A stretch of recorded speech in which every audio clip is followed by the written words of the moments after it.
ቅድስት ድንግል ማርያም ያንተ እናት ናት? አዎ። እሺ የኢየሱስ ክርስቶስም እናት ናት? አዎ። ኦኬ ስለዚህ አንተ የኢየሱስ ክርስቶስ ወንድም ነህ? አባቴ ፈጣሪ ነው፣ አምላኬ ነው፣ የጌቶች ጌታ ነው። አሃ ሁለታችሁም አንድ እናት ነው ያላችሁ? አዎ። ሶፊ ማለት ጥያቄው ቀላል ነው ግን ቅድም አይወጣም። በቃ እኔ እንኳን ጥያቄ ነው እኔ የምጠይቀው ጥያቄ ሌላም ሰው የሚጠይቅ ሰው ስላለ ነው። እሺ ስለዚህ አንተም እናትህ ከሆነች ለኢየሱስ ክርስቶስም እናት ከሆነች ለሁለታችሁ ወንድማማቾች ናቸው ወይ?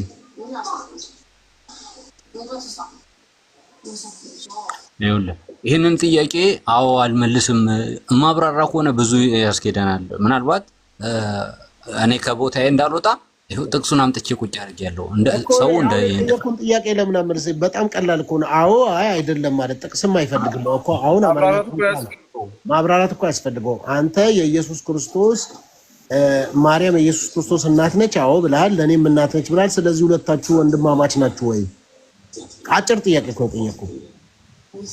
እሺ እኔ የድንግል ማርያም ልጅ ነኝ ስል እንደ ክርስቶስ ከሷ ተወልጄ አይደለም። እሺ በምንድን ነው ታዲያ እናት የሆነችው? እሱ ስለሰጠኝ ነው። እነኋት እናት ብሎ ለቅዱስ ዮሐንስ እንደሰጠው እኔም ደግሞ ክርስቲያን በመሆኔ ዮሐንስ ሰጠው ማለት ለዮሐንስ ለምን ሰጠው? የደረቀ መዛሙርቱ ለሁሉም ለምን አልሰጣቸውም? ለምን ዮሐንስን ብቻ መምረጥ አስፈለገ? ይሄው እናታችሁ አዳምጣ እንደ መልስልኝ። እናታችሁ ነዋት ብሎ እዛ ጋር ለነበሩ ሁሉ መስቀሉ ስር ለነበሩ በሙሉ እናታችሁ ናት ብሎ ለምን አልሰጠም? ለምን ዮሐንስን ስፔሲፊክ አደረገው? እሺ ዮሐንስን ስፔሲፊክ አድርጎት ምናምን አይደለም አንድ ነገር ግን ከሐዋርያቱ መስቀሉ ስር የተገኘው እሱ ነበር። አንድ ሁለተኛ ከሐዋርያቱ አንዱ ነበር ብቻ ሳይሆን ከሁሉም የተወደደው ወንጌላዊ ሐዋርያ እሱ ነበር። እንዴት ከተባለ እስከ መጨረሻው ያልከዳው ቢኖር አንድ እሱ ብቻ ነው። ሁለተኛ ክርስትናን በሐዋርያቱ ነበርና ለዓለም ያሰራጨው የክርስቲያንም የሆኑ የክርስቶስ ቤተሰብ ለሚሆኑ ሁሉ እናታቸው እሷ እንደሆነች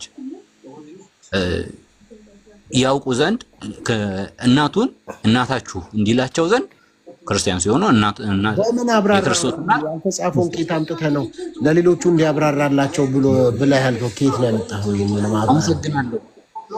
አመሰግናለሁ። ይሄንን ስጠይቀኝ ብዙ ቦታ እንሄዳለን። ነገር ግን አጭር መልስ አዎ እናቴ ናት።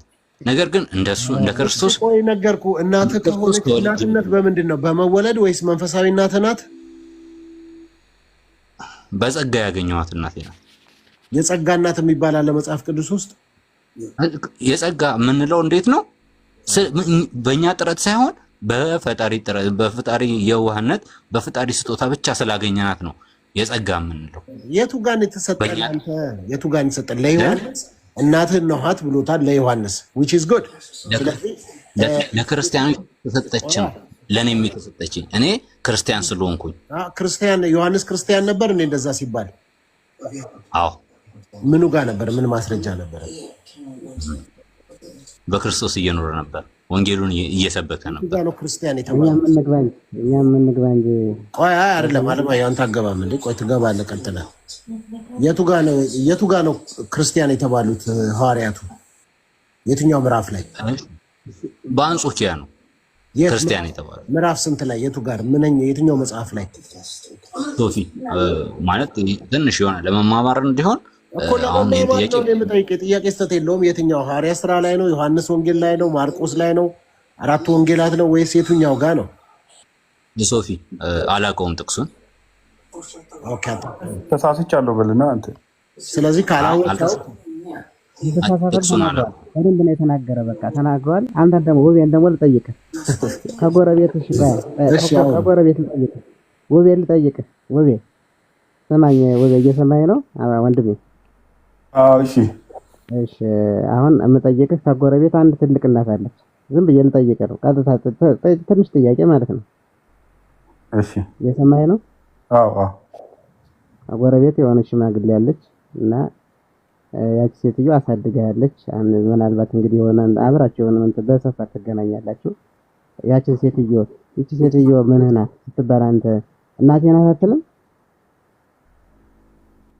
አይ ጎረቤቴ ናት ወይ ጓደኞቼ ካሉ እዛ ቤት ምንድነው ዞሮ ዞሮ ምን አለ መሰላችሁ ድንግል ማርያም የጓደኞቼ እነ እከሌ እናት ናት ብዬ አወራለሁ። ከእናት በላይ ናት። እናት ብቻ ሳትሆን ከእናት በላይ ናት። ይሄ ሀቅ ነው፣ ታውቁታላችሁ። ዝም ብላችሁ ሀቅ ስለሆነ ነው ይሄ። ተውት። አሁን ምን አለ መሰለ እሱ ዛጎልም በመጽሐፍ ቅዱስ ጥቅስ አስቀመጠላችሁ፣ አታምኑ። አይ ጥያቄው እኮ ግልጽ ነው ማለት መንፈሳዊ ስጋ እናቴ ናት። ምሳሌው ግን አይገናኝም። እናትን በላይ ነው ምሳሌው አይገናኝም። እሺ ልክ ነው። የዓለማዊው ምሳሌ አይገናኝም። የዓለማዊ አንተ ምሳሌ አይገናኝም ማለት እኮ ዛጎል እና እናት እናት ካለ ታዲያ ምን ልትል ነው ታዲያ? እናት እናት ካለ ምን በእንደዛ አይነት ወይ ከሆነ ችግር አይቶ አንተ የጎረቤት እናትን እንደማየት ከሆነ አሁን እኮ ትንሽ ስላለ ነው። ለዮሐንስ አለ ማለት ነው። ሁላችንም ማለት አይደለም። እናት ብሏል ዮሐንስ ተገንቷል መስቀሉ ስር እናት እናት ብሏል። አለቀ።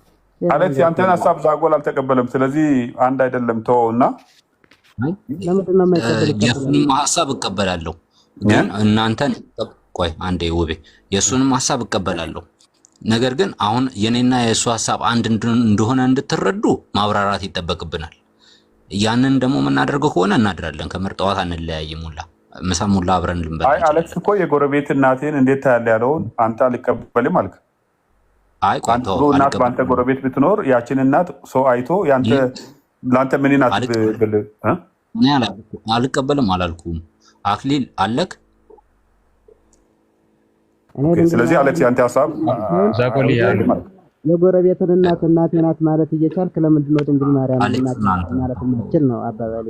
አሁን ዛጎልም ይሄንማ በደንብ ነው እንጂ የሚቀበል ግን አንተ የጎረቤትህን እናት እኮ እናቴ ናት ማለት ይችላል። ቀደም ደግሞ ተሳስተህ አሌክስ አልቀበልም አለ ዛጎል። ያንተ ሀሳብ ትክክል አይደለም፣ በዛ አይነት አቀባበል አይደለም የተቀበልኳት እያለ ስለሆነ ተው አንተ በቃ አንተ ተውና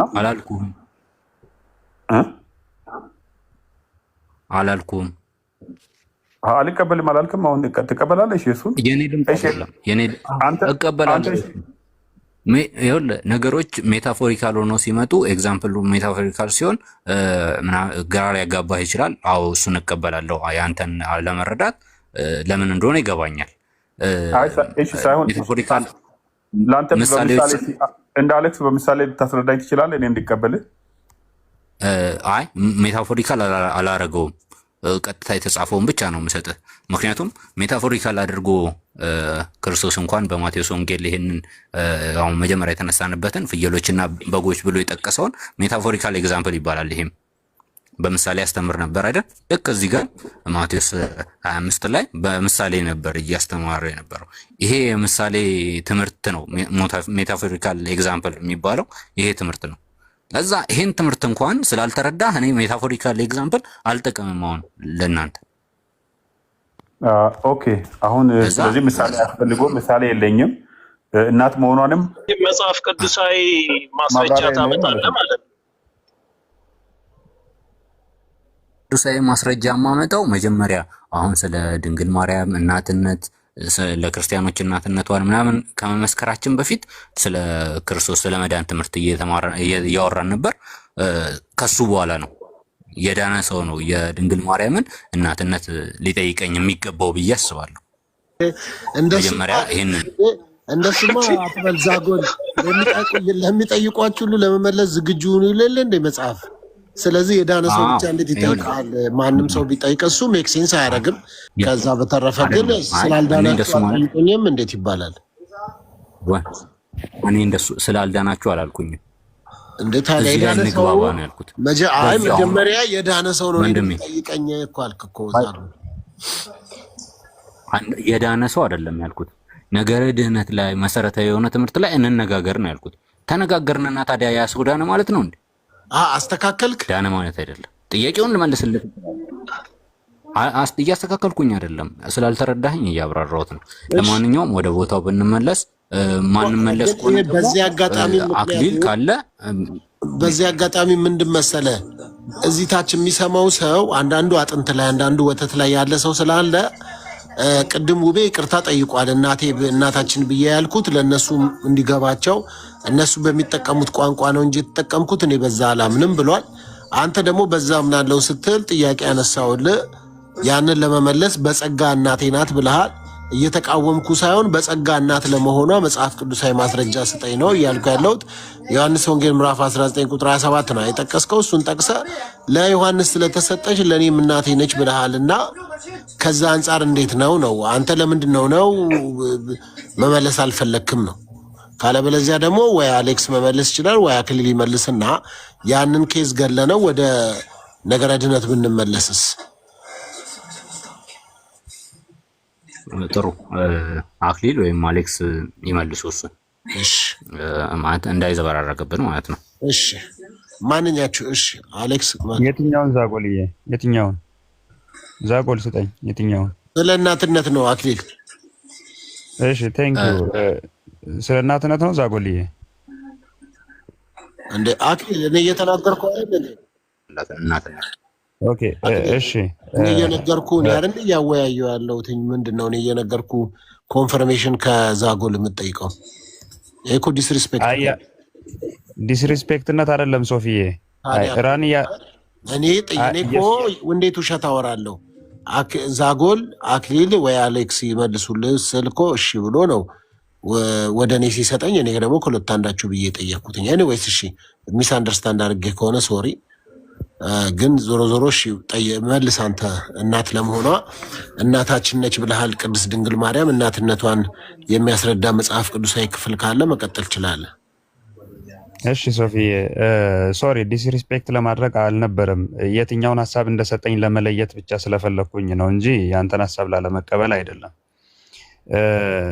ይሄኛው የዮሐንስ 19:27 ላይ ከዚህ በኋላ ይላል መጀመሪያ ከ26 አይተ ከሆነ ኢየሱስ እናቱን ይወደው የነበረውን ኢየሱስም እናቱን ይወደው የነበረውንም ደቀ መዝሙር በአጠገቡ ቆሞ ባየ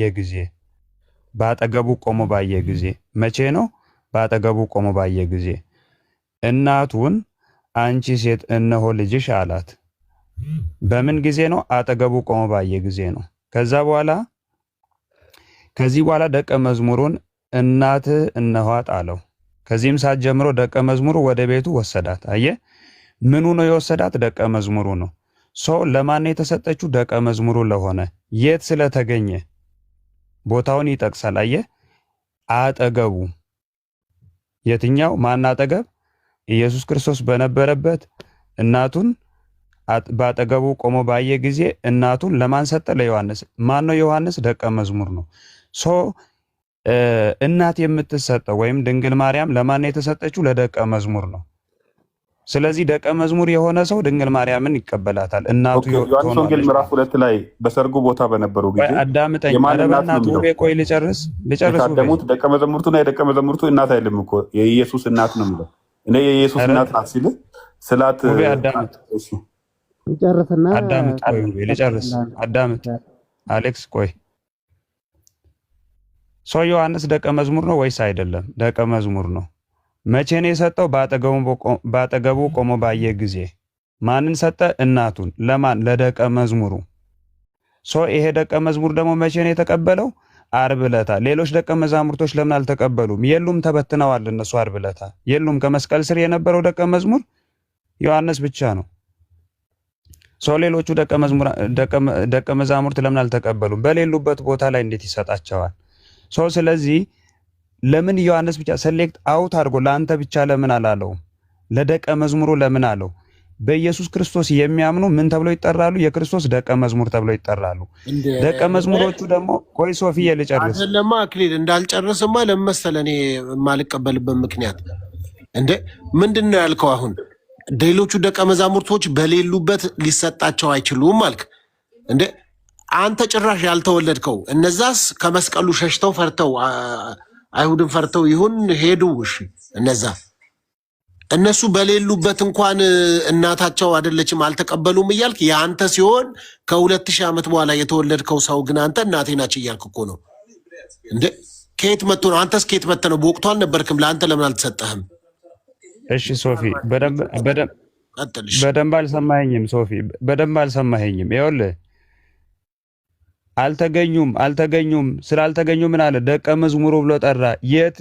የት ስለነበረ በአጠገቡ ቆሞ ባየ ጊዜ ነው። ባየ ጊዜ እኮ ነው እያለ ያለው። በአጠገቡ ባየ ጊዜ እናቱን አንቺ ሴት እነሆ ልጅሽ አላት። ባየ ጊዜ እነዛ ከእይታ ውጭ ነበሩ። ያ ቀን ደግሞ አርብ ነው። አርብ ደግሞ መከራ ነው።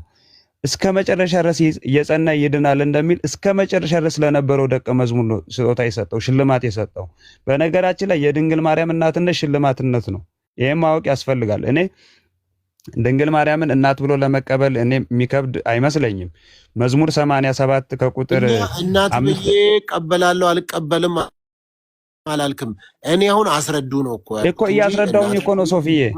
ከዛ ምን ይላል መሰለ መዝሙር 87 ቁጥር 5 ላይ ሰው እናታችን ጽዮን ይላል። ሰው እናታችን ምን ይላል? ጽዮን ይላል። ጽዮንን ምናችን ይላታል? እናታችን ይላል። የቱ ጋር እንደዛ የሚለው መዝሙር 87 እየሰጠው እኮ ነው ሶፊ። መዝሙር 87 ቁጥር 5 ላይ ቁጥር 5 ምን ይላል? ሰው እናታችን ጽዮን ይላል፣ በውስጧም ሰው ተወለደ፣ እርሱም ራሱ ልዑል መሰረታት ይላል። አንብበው በደንብ። ጽዮን ታዲያ ማርያም ነች እንዴ? ሀገር አይደለች? ራያ ቆይ ራያ ቅድም ጀምረ ጣለቃ ስገባ ነበር። ጊዜ ውሰድና ጠብቄ ነው እኔ የገባሁኝ። ፐርሚሽን ተሰጥቶኝ ነው። እንዲህ የምንነጣጠቅ ከሆነ ውይይት አይሆንም። ዛጎል መጽሐፍ አውጣልኝ መዝሙር 87 ቁጥር 5ን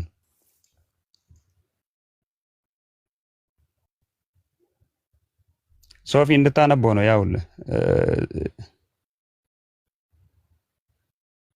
መዝሙር 87 መዝሙር አለፍኮ ዛጎል አለፍኮ። መዝሙር 87 6 አይደለ? 5 ላይ ብትከፍት ያወጣላል። እስቲ እኔ ጋር ከሰራ ከፍትላለሁ።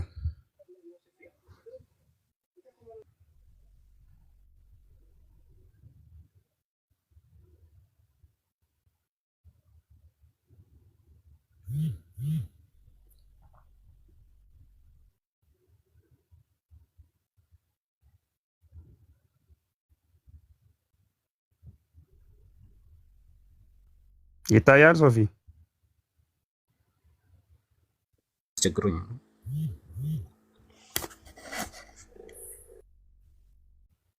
ይኸው መዝሙር 87 አየህ ሶፊ? ከቁጥር 1 ጀምሮ አንብበው። ከቁጥር 1 ጀምሮ። እሺ ችግር የለውም። ከያዕቆብም ድንኳኖች ይልቅ እግዚአብሔር የጽዮንን ደጆች ይወዳቸዋል። የእግዚአብሔር ከተማ ሆይ በአንቺ የተከበረ ነገር ይባላል። የሚያውቁኝን ራባና ባቢሎንን አስባቸዋለሁ። እነሆ ፍልስጤማዊ አንድ ጊዜ እግዚአብሔር ለሕዝቡ በውስጧም ተወደዱት አለቆቿ በመጽሐፍ ይነግራቸዋል። በአንቺ የሚኖሩ ሁሉ ደስ እንደሚላቸው ይነግራቸዋል። አንተ የትኛው ቁጥር ነው ለማርያም ለመሆን? ከቁጥር 5 ላይ ያለውን ሀሳብ ተረዳ እያልኩ ይኸው ከቁጥር 5 ላይ ሰው እናታችን ጽዮን ይላል፣ በውስጧም ሰው ተወለደ፣ እርሱ ራሱም ልዑል መሰረታት ይላል። እሺ ከላይ ቁጥር 1 ለማን የተጻፈው? ወደ ላይ ውጣ። ቁጥር 1 ውጣ፣ ወደ ላይ ውጣ፣ ወደ ላይ ቁጥር 1 ከያዕቆብ ድንኳኖች ይልቅ እግዚአብሔር የጽዮንን ደጆች ይወዳቸዋል ይላል። የጽዮን የማርያም ደጆች ናቸው። ከጽዮንና ከማርያም ማን ይበልጣል ሶፊ? ጥያቄ ነው። እኔ ምን አገባኝ? እኔ አላወዳደርኩም። ከላይ ቁጥር 1 የተጻፈው ቁጥር 2 የተጻፈው መሰረቶቹ በተቀደሱ ተራሮች ናቸው ይላል። ከዛስ ከያዕቆብ ድንኳኖች ይልቅ እግዚአብሔር የጽዮንን ደጆች ይወዳቸዋል። ከያዕቆብ ድንኳን ይልቅ የማርያም ደጅ ምን አይነት ነው ብዬ ነው። ምን ለማለት ነው? እስቲ ፍታው። የያዕቆብ ድንኳን ጽዮን በሁለት ይተረጎማል። ጽዮን እኔ አሁን በስድስትም ይተርጎም። ይኸውልህ አክሊል፣ እኔ ጠየኩ ከያዕቆብ ድንኳኖች ይልቅ እግዚአብሔር የጽዮንን ደጆች ይወዳቸዋል። የትኛው የማርያምን ደጅን የወደደው ነው? የጽዮን ደጅ ማለት ጽዮን ማርያም ነች ብለሃል።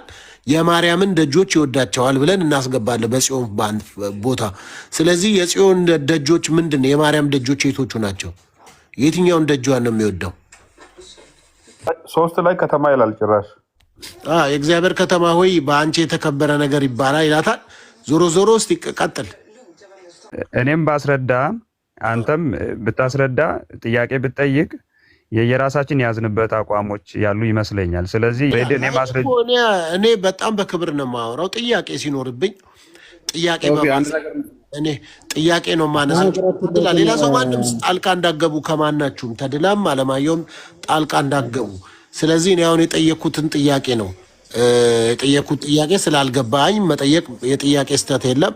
ዞሮ ዞሮ ለቅድስት ድንግል ማርያም ነው ጽዮን ማለት ቅድስት ድንግል ማርያም ነች ስላልክ በቃ እዛ ጋ ቁጥር 2 እና ቁጥር 1 ቁጥር 3 ለማርያም አይደለም።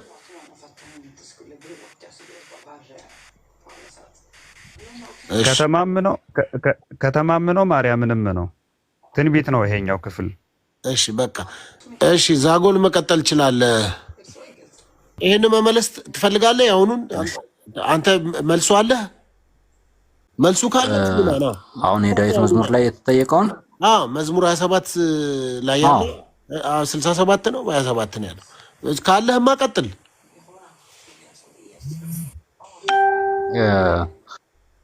ማለት እስከ መጨረሻ ተረዱኛላችሁ ማለት አይደለም፣ ግን ወደ ከሁለት ጀምሮ ያለውን መሰረቶቿ በተቀደሱ ተራሮች ናቸው። ከያዕቆብ ድንኳን ይልቅ እግዚአብሔር የጽዮንን ደጆች ይወዳቸዋል የተባለው መጀመሪያ የያዕቆብ ድንኳኖች ምን ነበሩ? የክብሩ መገለጫ የእግዚአብሔር የክብሩ መገለጫ የሆነው ድንኳኑ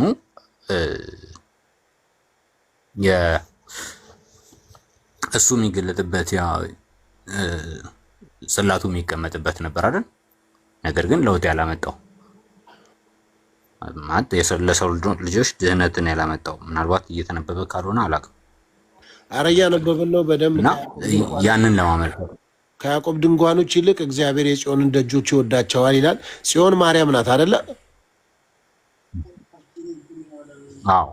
ቆይ ግን ይወዳቸዋል እግዚአብሔር ጠያቂው ድንኳኖች የተባለው የያዕቆብ ድንኳኖች ይልቅ እግዚአብሔር የጽዮን ደጆች ይወዳል። የጽዮን የሚባለው የማርያም ደጆች ነው እያላችሁ ነው እናንተ አይደለ? እሺ የማርያም የትኛውን ደጇን ነው እግዚአብሔር የሚወደው? እሺ የማርያምን ደጆች ከማውራታችን በፊት የያዕቆብን ድንኳኖች እያወራን ነበር። ያዕቆብን እናውቃቸዋለን። የያዕቆብን ስለማውቃቸው እኮ ቆይ አይደለም የያዕቆብን ድንኳኖች አውቃቸዋለሁ። ሰው መጽሐፍ ቅዱስን ያነበበ ሰው የያዕቆብ ድንኳን ምን እንደሆነ ያውቃል። ስለዚህ እኛ የማናውቀው አሁን እኔ የማላውቀው እግዚአብሔር የጽዮንን ደጆች ይወዳል ነው እና የማርያም ደጆች የቱኛውን ደጇን የወደደላት ነው። እሱን ብቻ አብራራውና ዛጎል ከዛ ወደሚቀጥለው ፕሮግራም ብንሄድ ከምንደክም እዚህ ላይ እሱን ላስረዳ ስላ እንጂ እኔ አልፌው ነበረ። አክሊል ይለፍ ስላለ አልፌው ነበረ። ግን የተሻለ መገለጥ ካለ አንተ ጋር ደግሞ መስማት ደስ ይላል። ስለዚህ የቱኛውን ደጇን ነው የሚወደው? እኔ የተሻለ መገለጥ ሆኖ ኖሮኝ አይደለም። አንድ ቤተክርስቲያን ያስተማረችኝ ትምህርት ነው። ኦኬ እኮ ገባ። ደጅ የተባለው እሺ ደጅ የተባለው እግዚአብሔር የተገለጠበትን መንገድ ነው። የቱ ነው ደጅ እግዚአብሔር የተገለጠ? የጽዮን ደጆች እግዚአብሔር የቱ ነው? የማርያም ደጅ ነው። የጽዮን አትበል። ጽዮንማ በቃ ቀረ። ማርያም ነች ጽዮን ስላልን ማርያም ነች ጽዮን ስላልን የቱ ጋር ነው የጽዮን ደጆች የሚለውን እሱ ነው። እሺ ጽዮን ብዬ የምጠራው አሁን ጽዮን ስል ግር እንዳይላችሁ በዚህ ኮንዲሽን ቅድስት ድንግል ማርያምን ነው እያልኩ ያለው። ኮንዲሽኑ ጽዮን ስላለ ጽዮን እያልኩ ጠራው እንጂ ቅድስት ድንግል ማርያምን ነው እንደ ምሳሌ ተጠቅሞት ነው እንጂ እዚህ ጋር። እሺ ከያዕቆብ ድንኳኖች ጋር እያወዳደረ ስለሆነ ነው ያዕቆብን ላብራራ ብዬ ነበረው። እሺ ገባችሁ? ዛጎል ያጭር እናድርገው፣ ብዙ ሰው እየጠበቀን ነው። ያዕቆብን ድንኳን ተወውና ታውቁት። አዎ እግዚአብሔር የወደደላትን የቅድስት ድንግል ማርያም ደጅ ንገረን ነው ያልኩ። ደጇ የቱ ነው? እሺ ደጇ ከነፍሷ ነፍስ ከስጋዋ ስጋ ነስቶ መምጣቱ ደጅ የተባለው ይሄ መገለጡ ልክ በያዕቆብ ድንኳን የሚገለጥበት ነበር አይደል?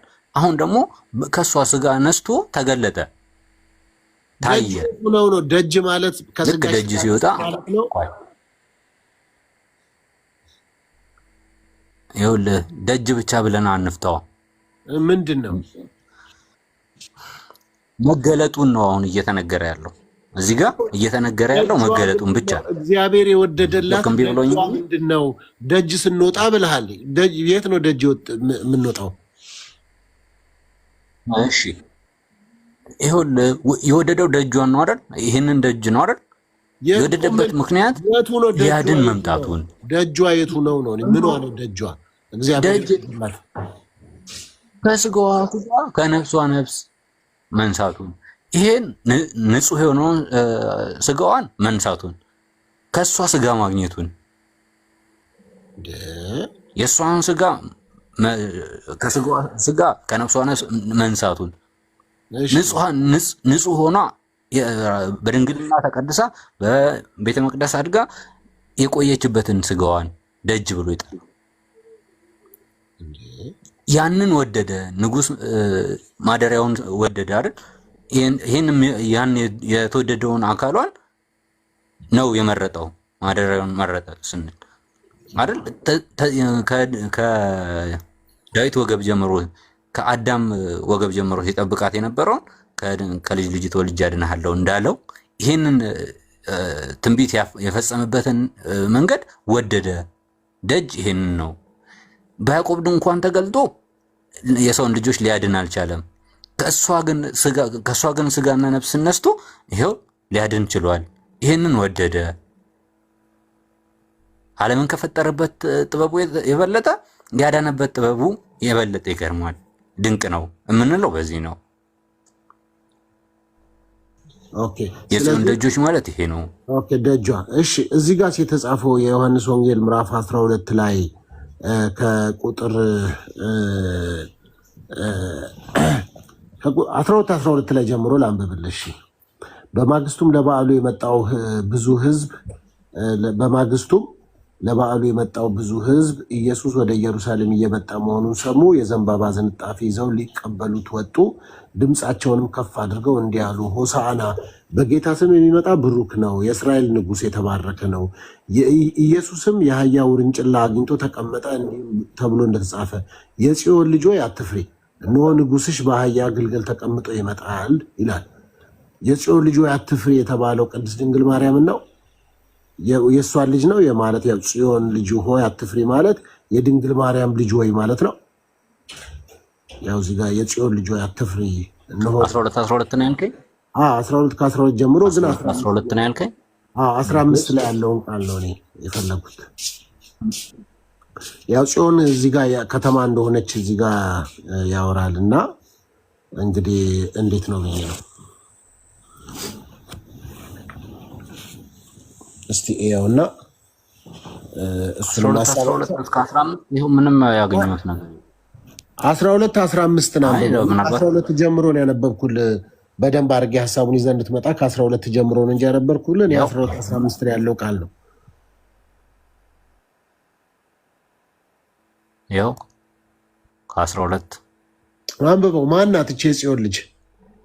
እስከ 15 ይኸው እኮ 15 ላይ የለም የጽዮን የሚል ቦታውን ተሳስተህ ከሆነ የዮሐንስ 15 ኢየሱስን ማውቆ ከዚያ ፈቀቅ አለ። እሺ ማቴዎስ ያልከው መስሎኝ። አይ ዮሐንስ ወንጌል ምዕራፍ 12 አልሰማኸኝም ማለት ነው። 12 ከ12 ጀምሮ ግን እስከ 15 ላይ ነው ዋናው ሐሳቤ። ይኸው እዚህ ጋር በማግስቱም ለበዓሉ የመጣው ብዙ ሕዝብ ኢየሱስ ወደ ኢየሩሳሌም እየመጣ መሆኑን ሰሙ። ወዴት? ወደ ኢየሩሳሌም እየመጣ መሆኑን ሰሙ። የዘንባባ ዝንጣፊ ይዘው ሊቀበሉት ወጡ። ድምፃቸውን ከፍ አድርገው እንዲህ አሉ፣ ሆሳዕና በጌታ ስም የሚመጣ ብሩክ ነው፣ የእስራኤል ንጉሥ የተባረከ ነው። ኢየሱስ የአህያ ውርንጭላ አግኝቶ ተቀመጠ፣ እንዲህም ተብሎ እንደተጻፈ የጽዮን ልጅ ሆይ አትፍሪ ይላል። ስለዚህ ከዚህ አንጻር ምን ትላለህ? ይሄንን ነው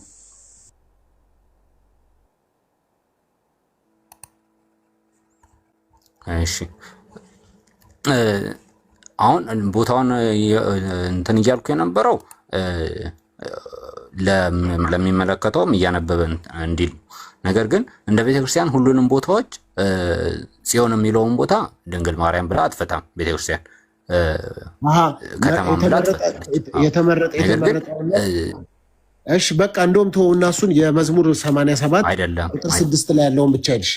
በቃ መዝሙር 87 ቁጥር 6 ሂድ። አይ ሶሪ አንድ ጊዜ ዛጎልዬ 2 ሰከንድ ስጠኝ ሶፊ። ይሄ እንደ ርዕስ ሆኖ መነጋገር ያለብን ነገር ነው። ሌላ ርዕስ ላይ ሌላ ርዕስ ተጨምሮ የተወለደ ርዕስ ነው። ሶፊ በጥያቄ ቅድም ውቤ ሲያወራ እናታችን ብሎ ሲናገር ለውቤ የጠየቀውን ጥያቄ ነው ወደ ዛጎል ያዞረው። ስለዚህ ዋናውን ፖይንት አስጥሎናል። መነጋገር ካስፈለገ ሌላ ቀን ይሄን አጀንዳ ጀምረን ወደ ዋናው ፖይንት አለን። ይሄው እናንተ ነው ቁጭ ብዬ እኮ እየሰማሁ ያለው። ሶሪ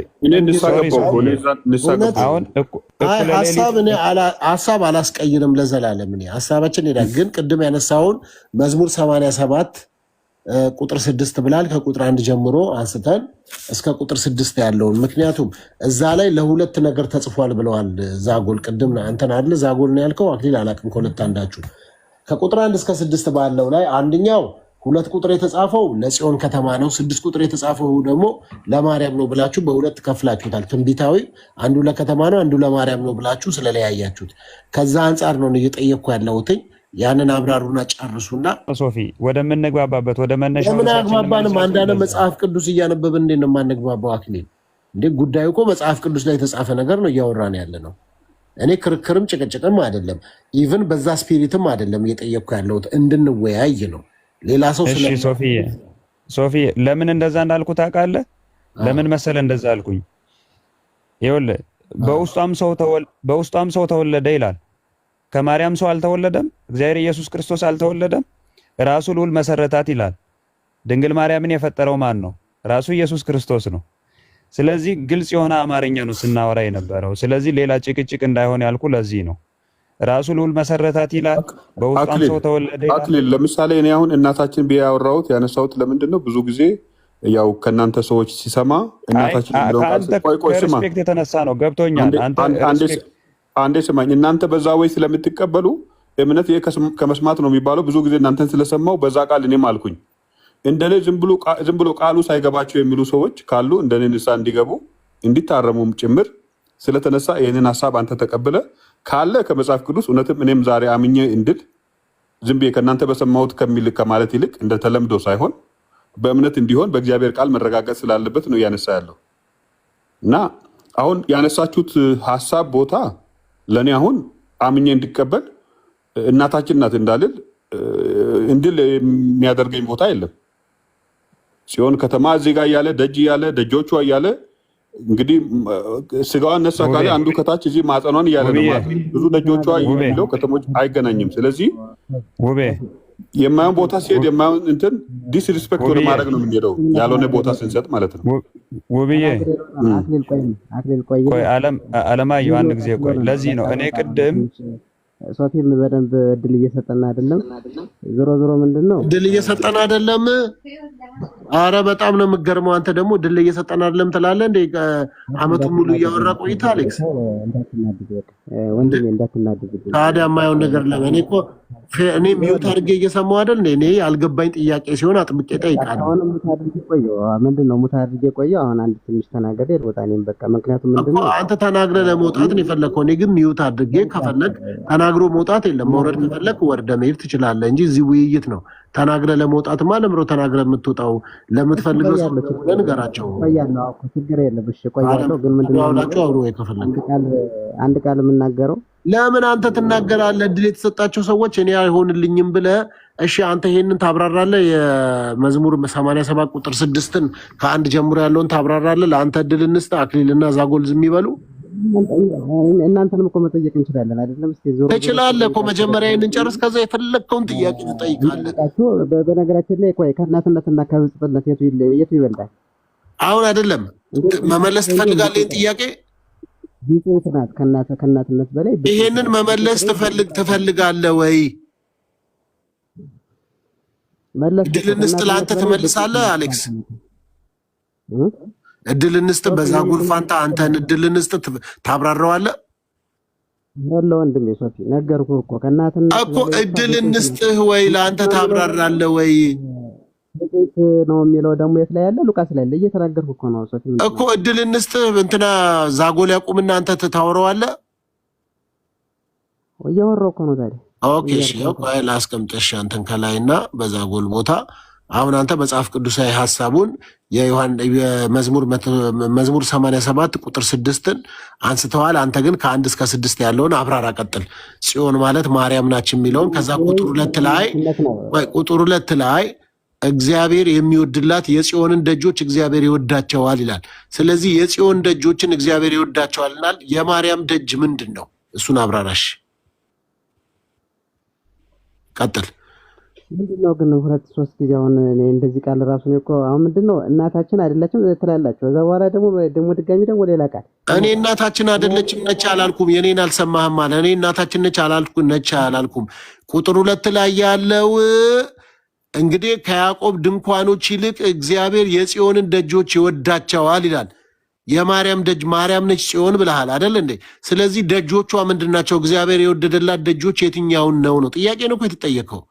ለአብራራ ብለህ ገብታል። እድል ስጡኝ ብለሃል። እድል ሰጠን። ለምን አታብራራም? ንጽሕናዋን ነው ድንግልናዋን ነው እግዚአብሔር የሚወድ ሌላ ምን ይወድ ይችላል? ደጆቿ ማለት ድንግልናዋ ማለት ነው። ድንግልናዋ ነው ድንግልናዋ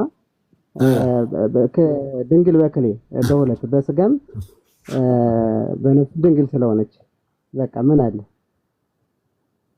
ይሄ እኮ ይኸውልህ እንደው ዝም ብላችሁ እንደው ሌላ መናገር አይደለም። አሁን እናትነቱን አላችሁ ደግሞ እዚህ ወረ ሌላ አላችሁ። ግን ዙሮ ዋናው ነገር ሚስጥሩ ምንድነው?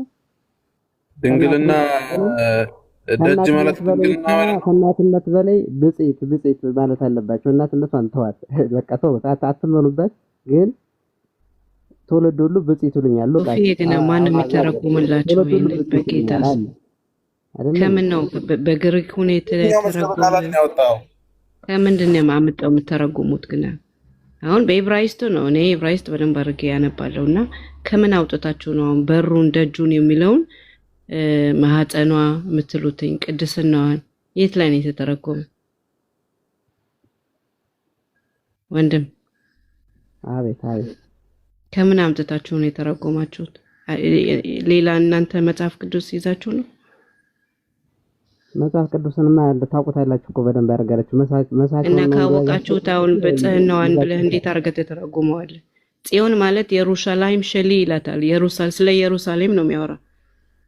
እንዴት ብለህ ነው አንተ ስለ ማርያም ብለህ ያወጣኸው? ከምን አምጥታችሁት ነው? ጽዮን ስለ ቤተክርስቲያን ምናት እኮ የማርያም ስም ጽዮን ነው እንትን ነው። ዞሮ እንደምሳሌ ሚስጥራዊ ነው እኮ ዞሮ እንዳታረጉ። አይ ሚስጥራዊ አይደለም። መጽሐፍ ቅዱስ ሚስጥር አልሰጠም። ክርስቶስ የሰጠ እግዚአብሔር የሰጠ መጽሐፍ ቅዱስ ልታነበውና በቃሉ ልትመራ ነው እንጂ አንተ እንደፈለከው ተርጉመህ ያልሆነ ቃላት አምጣህ አይደለም። የማርያም ከመቼ ዘንድሮ ነው ማርያም ጽዮን የተባለችው? ኢየሩሳሌም ጽዮን ሆይ ይላታል። የማርያም ስም ኢየሩሳሌም ነው። ኢየሩሳሌም ላይሆን ይችላል አይደለም? ኢየሩሳሌም ስለዚህ ጽዮን ኢየሩሳሌም ጽዮን እንደኔ ተሳስተናል ብትሉ እኮ ቅድም ያልቅ ነበር እና እኔ አይ አልተሳሳትንም። ይኸውልህ ማለት አሁን እያወራችሁ ያላችሁ ፈጽሞ ማይገናኝ ተሳስተናል ሳይሆን ቆይ ውቤ ወንድም አለም ቆይ ተሳስተናል ሳይሆን መደማመጥ እየቻልን አይደለም። ለመግባባትም ዝግጁ አይደለንም። ለምሳሌ ሰው እናታችን ይላል። እናታችን የተባለችው ጽዮን ለከተማ ብቻ ነው ብለህ ስትተረጉም እናት ማለት ጡት አላት፣ ታጠባለች፣ ልጄ ብላ ትጠራለች፣ ታሳድጋለች፣ ለልጅ የሚያስፈልገውን ታደርጋለች። ከተማ ታጠባለች ብዬ እኔ ልከራከር እችላለሁ። ግን ከርዕስ ውጭ በሆነ ነገር እየተጨቃጨቅን ነው ያለ ነው።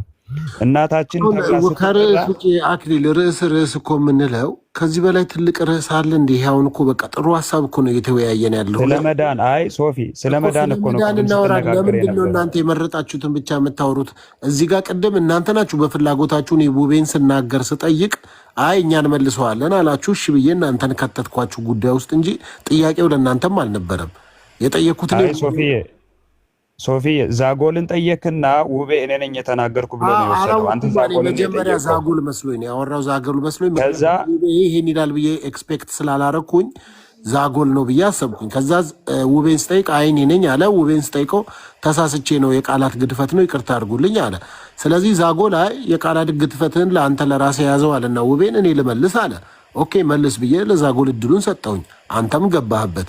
ከዛ አንተ መጣህና ምዕራፍ 87 ቁጥር 6 እና ጠቀስክና ጽዮን የተባለችው ቅድስት ድንግል ማርያም ነች ብለህ አነሳ። ኦኬ ቁጥር 2 አብራራልኝ ስለ ወደ ርዕሱ እንመለስ ወደ ቅድሙ አልክ።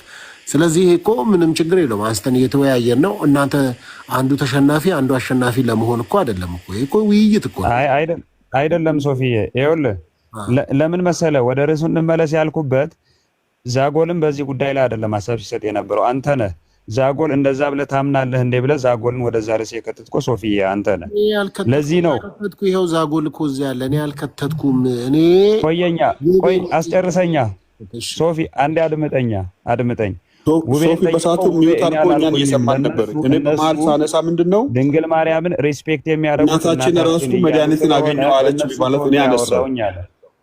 አንዴ ውቤ አንተ ያልከውን እየነገርኩ ነው። ከተሳሳትኩኝ አንተ ታርመኛለህ። ችግር የለውም ውብዬ።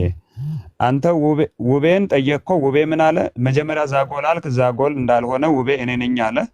ከዛ ውቤ እኔ ነኝ ሲል ታምናለህ እንዴ ስትል አይ እነሱ እንደዚህ ሪስፔክት ስለሚሰጡ በእነሱ ቶን እያወራዋቸው ነው ብሎ መለሰልህ።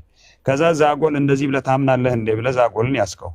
ከዛ ዛጎል ከርሱ ወጣና ለአንተ ርዕስ እንዲህ ብለህ ከጠየቀኝ አዎ እኔ እናቴ ናት ብዬ እላለሁ አለ። ከዛ በኋላ ያኛውን ርዕስ ተወና ወደዚህኛው ማብራሪያ እንዲገባ አስገደድከው። እናታችን ጽዮን የሚለውን ማስረጃ እናት የሚለውን ቃል እናታችን ትላለህ ወይ አልክ።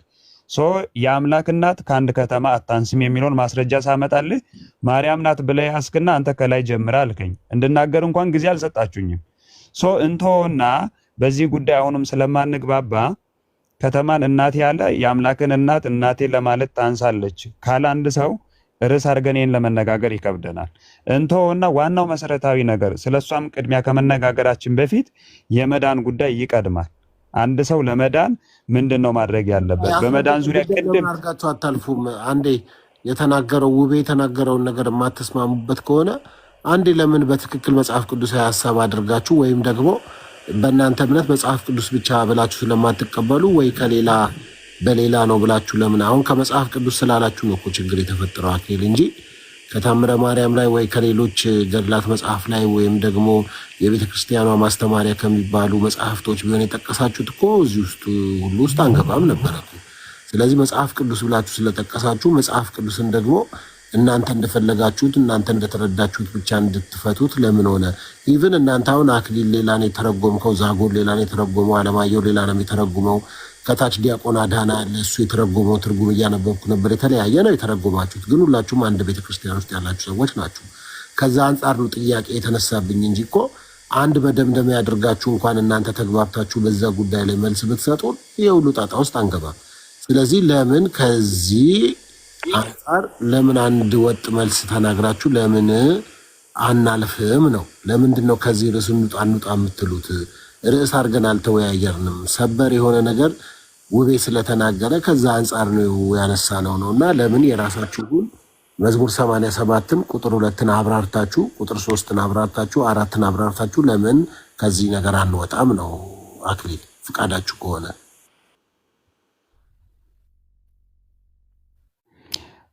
እሺ። ሶፊዬ እኔ ቅድም ብያለሁ።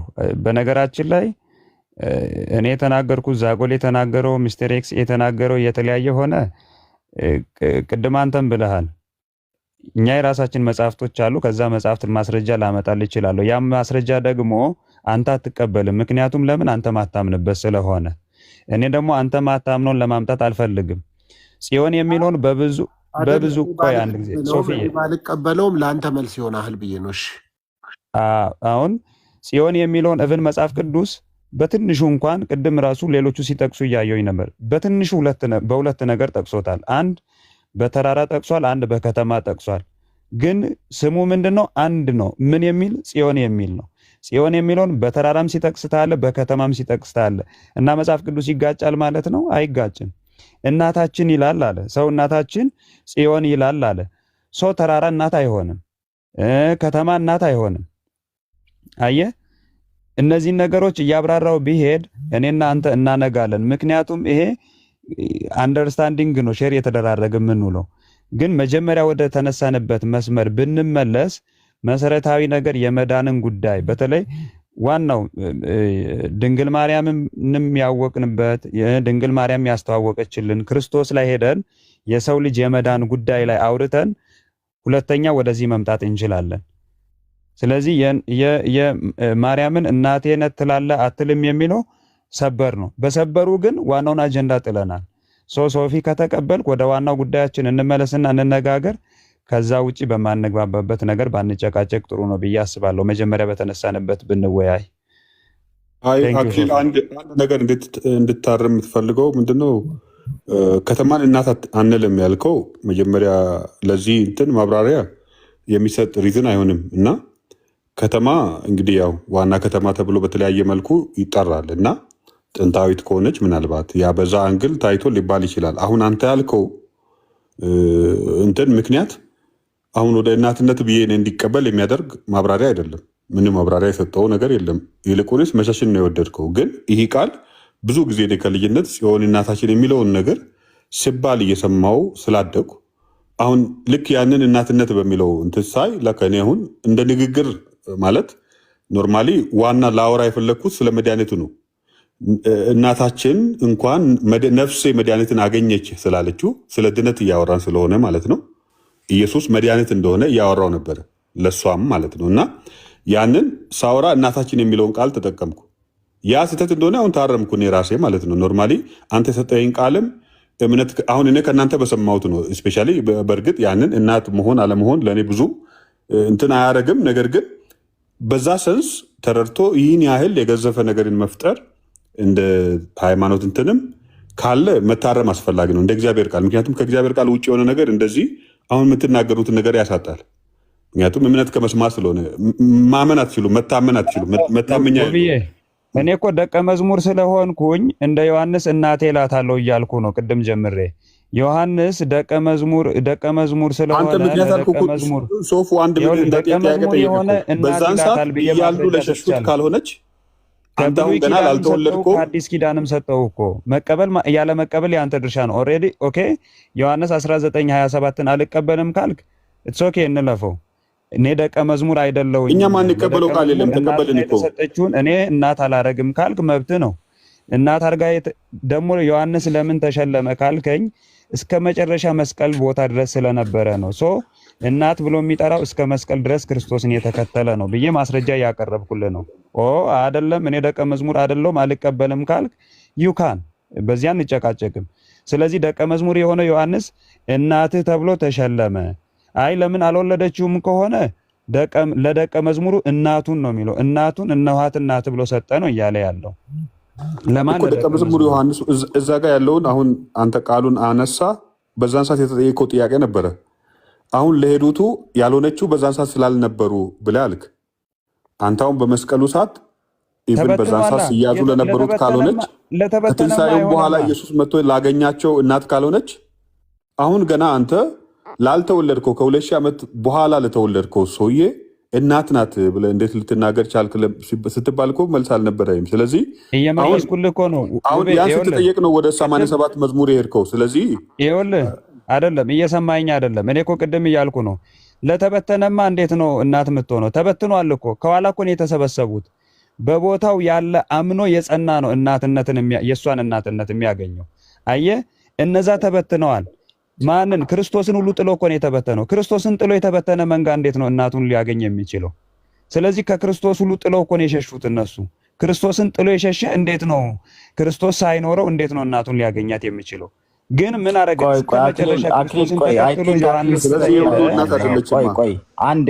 አንዴ ቆይ አወራቸው አይደል? ደግሞ ለእኛ ምድል ስጡን። ሶፊዬ ወደ ርዕስ ከተመለስን እንመለስ፣ ካልሆነ እኔ ልወጣ። ኧረ በፈጠረህ አዳምጥ እስኪ በመጀመሪያ ይህ ዝም ብሎ ጥራዝ ነጠቅነት ይቆም። ቤቱ የስርዓት ቤት ነው፣ እንደማመጥ። አንተ ስታወራ ሰማንህ አይደል? ከንቲባው አዳምጠኛ፣ አታቋርጠኝ። እኔ የሚያቋርጠኝ አንዴ ጸባይ እንዳይቀየር ከፈለክ አታቋርጠኝ። እኔ ሰው ሲያቋርጠኝ አልወድም። አሁን አንተን አላቋረጥኩም፣ ገባህ? ውቤ ሲናገር አቋርጠህማ ነው የገባኸው። አቋርጠህማ ነው በፈጠረህ አንተ አታቆም። ነን ስቶፕ ነው። አየሁህ እኮ። ቆይ አዳምጠኝ እስኪ። አየህ ሰው ቤት መጥተህ እንደዚህ አንተ ቤት እንዴት ነው ተሳዳቢዎች ይሰባሰባሉ እንዴ? መች ተሳደብኩኝ? ቢያንስ ስርዓት ያዝ ነው እኮ ያልኩህ። አየህ ታኮርፋለህ። የቆጢታ ማን የፈሲታ ተቆጢታ ይባላል። ይሄም ስድብ ተረቱላ ሲተርጥ ይኸውልህ እንግዲህ አይደለም ሪያሊቲ እኮ ነው። ይሄ ምን ኩናሃል አንተ ሰውዬ? እንዴ ሪያሊቲ እኮ ነው። ይኸውልህ ሂደት ማለት ነው። ሸውራራ እንትን አሁን አንተ ኦርቶዶክስ ነህ ልትል ትችላለህ። አዳምጠኝ፣ እኔ ካንተ በላይ ኦርቶዶክስ ነኝ። በክርስቶስ ወንጌል አፉን ያልገራ ሰው ጋራ ማውራት አልፈልግም። ደህና ደር ሶፊዬ። የክርስቶስን ወንጌል ያነበቡ ሲመጡ ክርስቶስ የገባቸው ክርስቶስን የሰሙ አፋቸውን ከስድብና ከእርግማን ይሄ ከማይረባ ተረትና ስድብ የተቆጠበ አፍ ያላቸው ወንድሞችን ላወራፋ ውቤ ጋራ ጥሩ አውርተናል። ውቤም አድምጦኛል፣ አድምጬዋለሁ። ጥሩ ኮንቨርሴሽን ነበረን።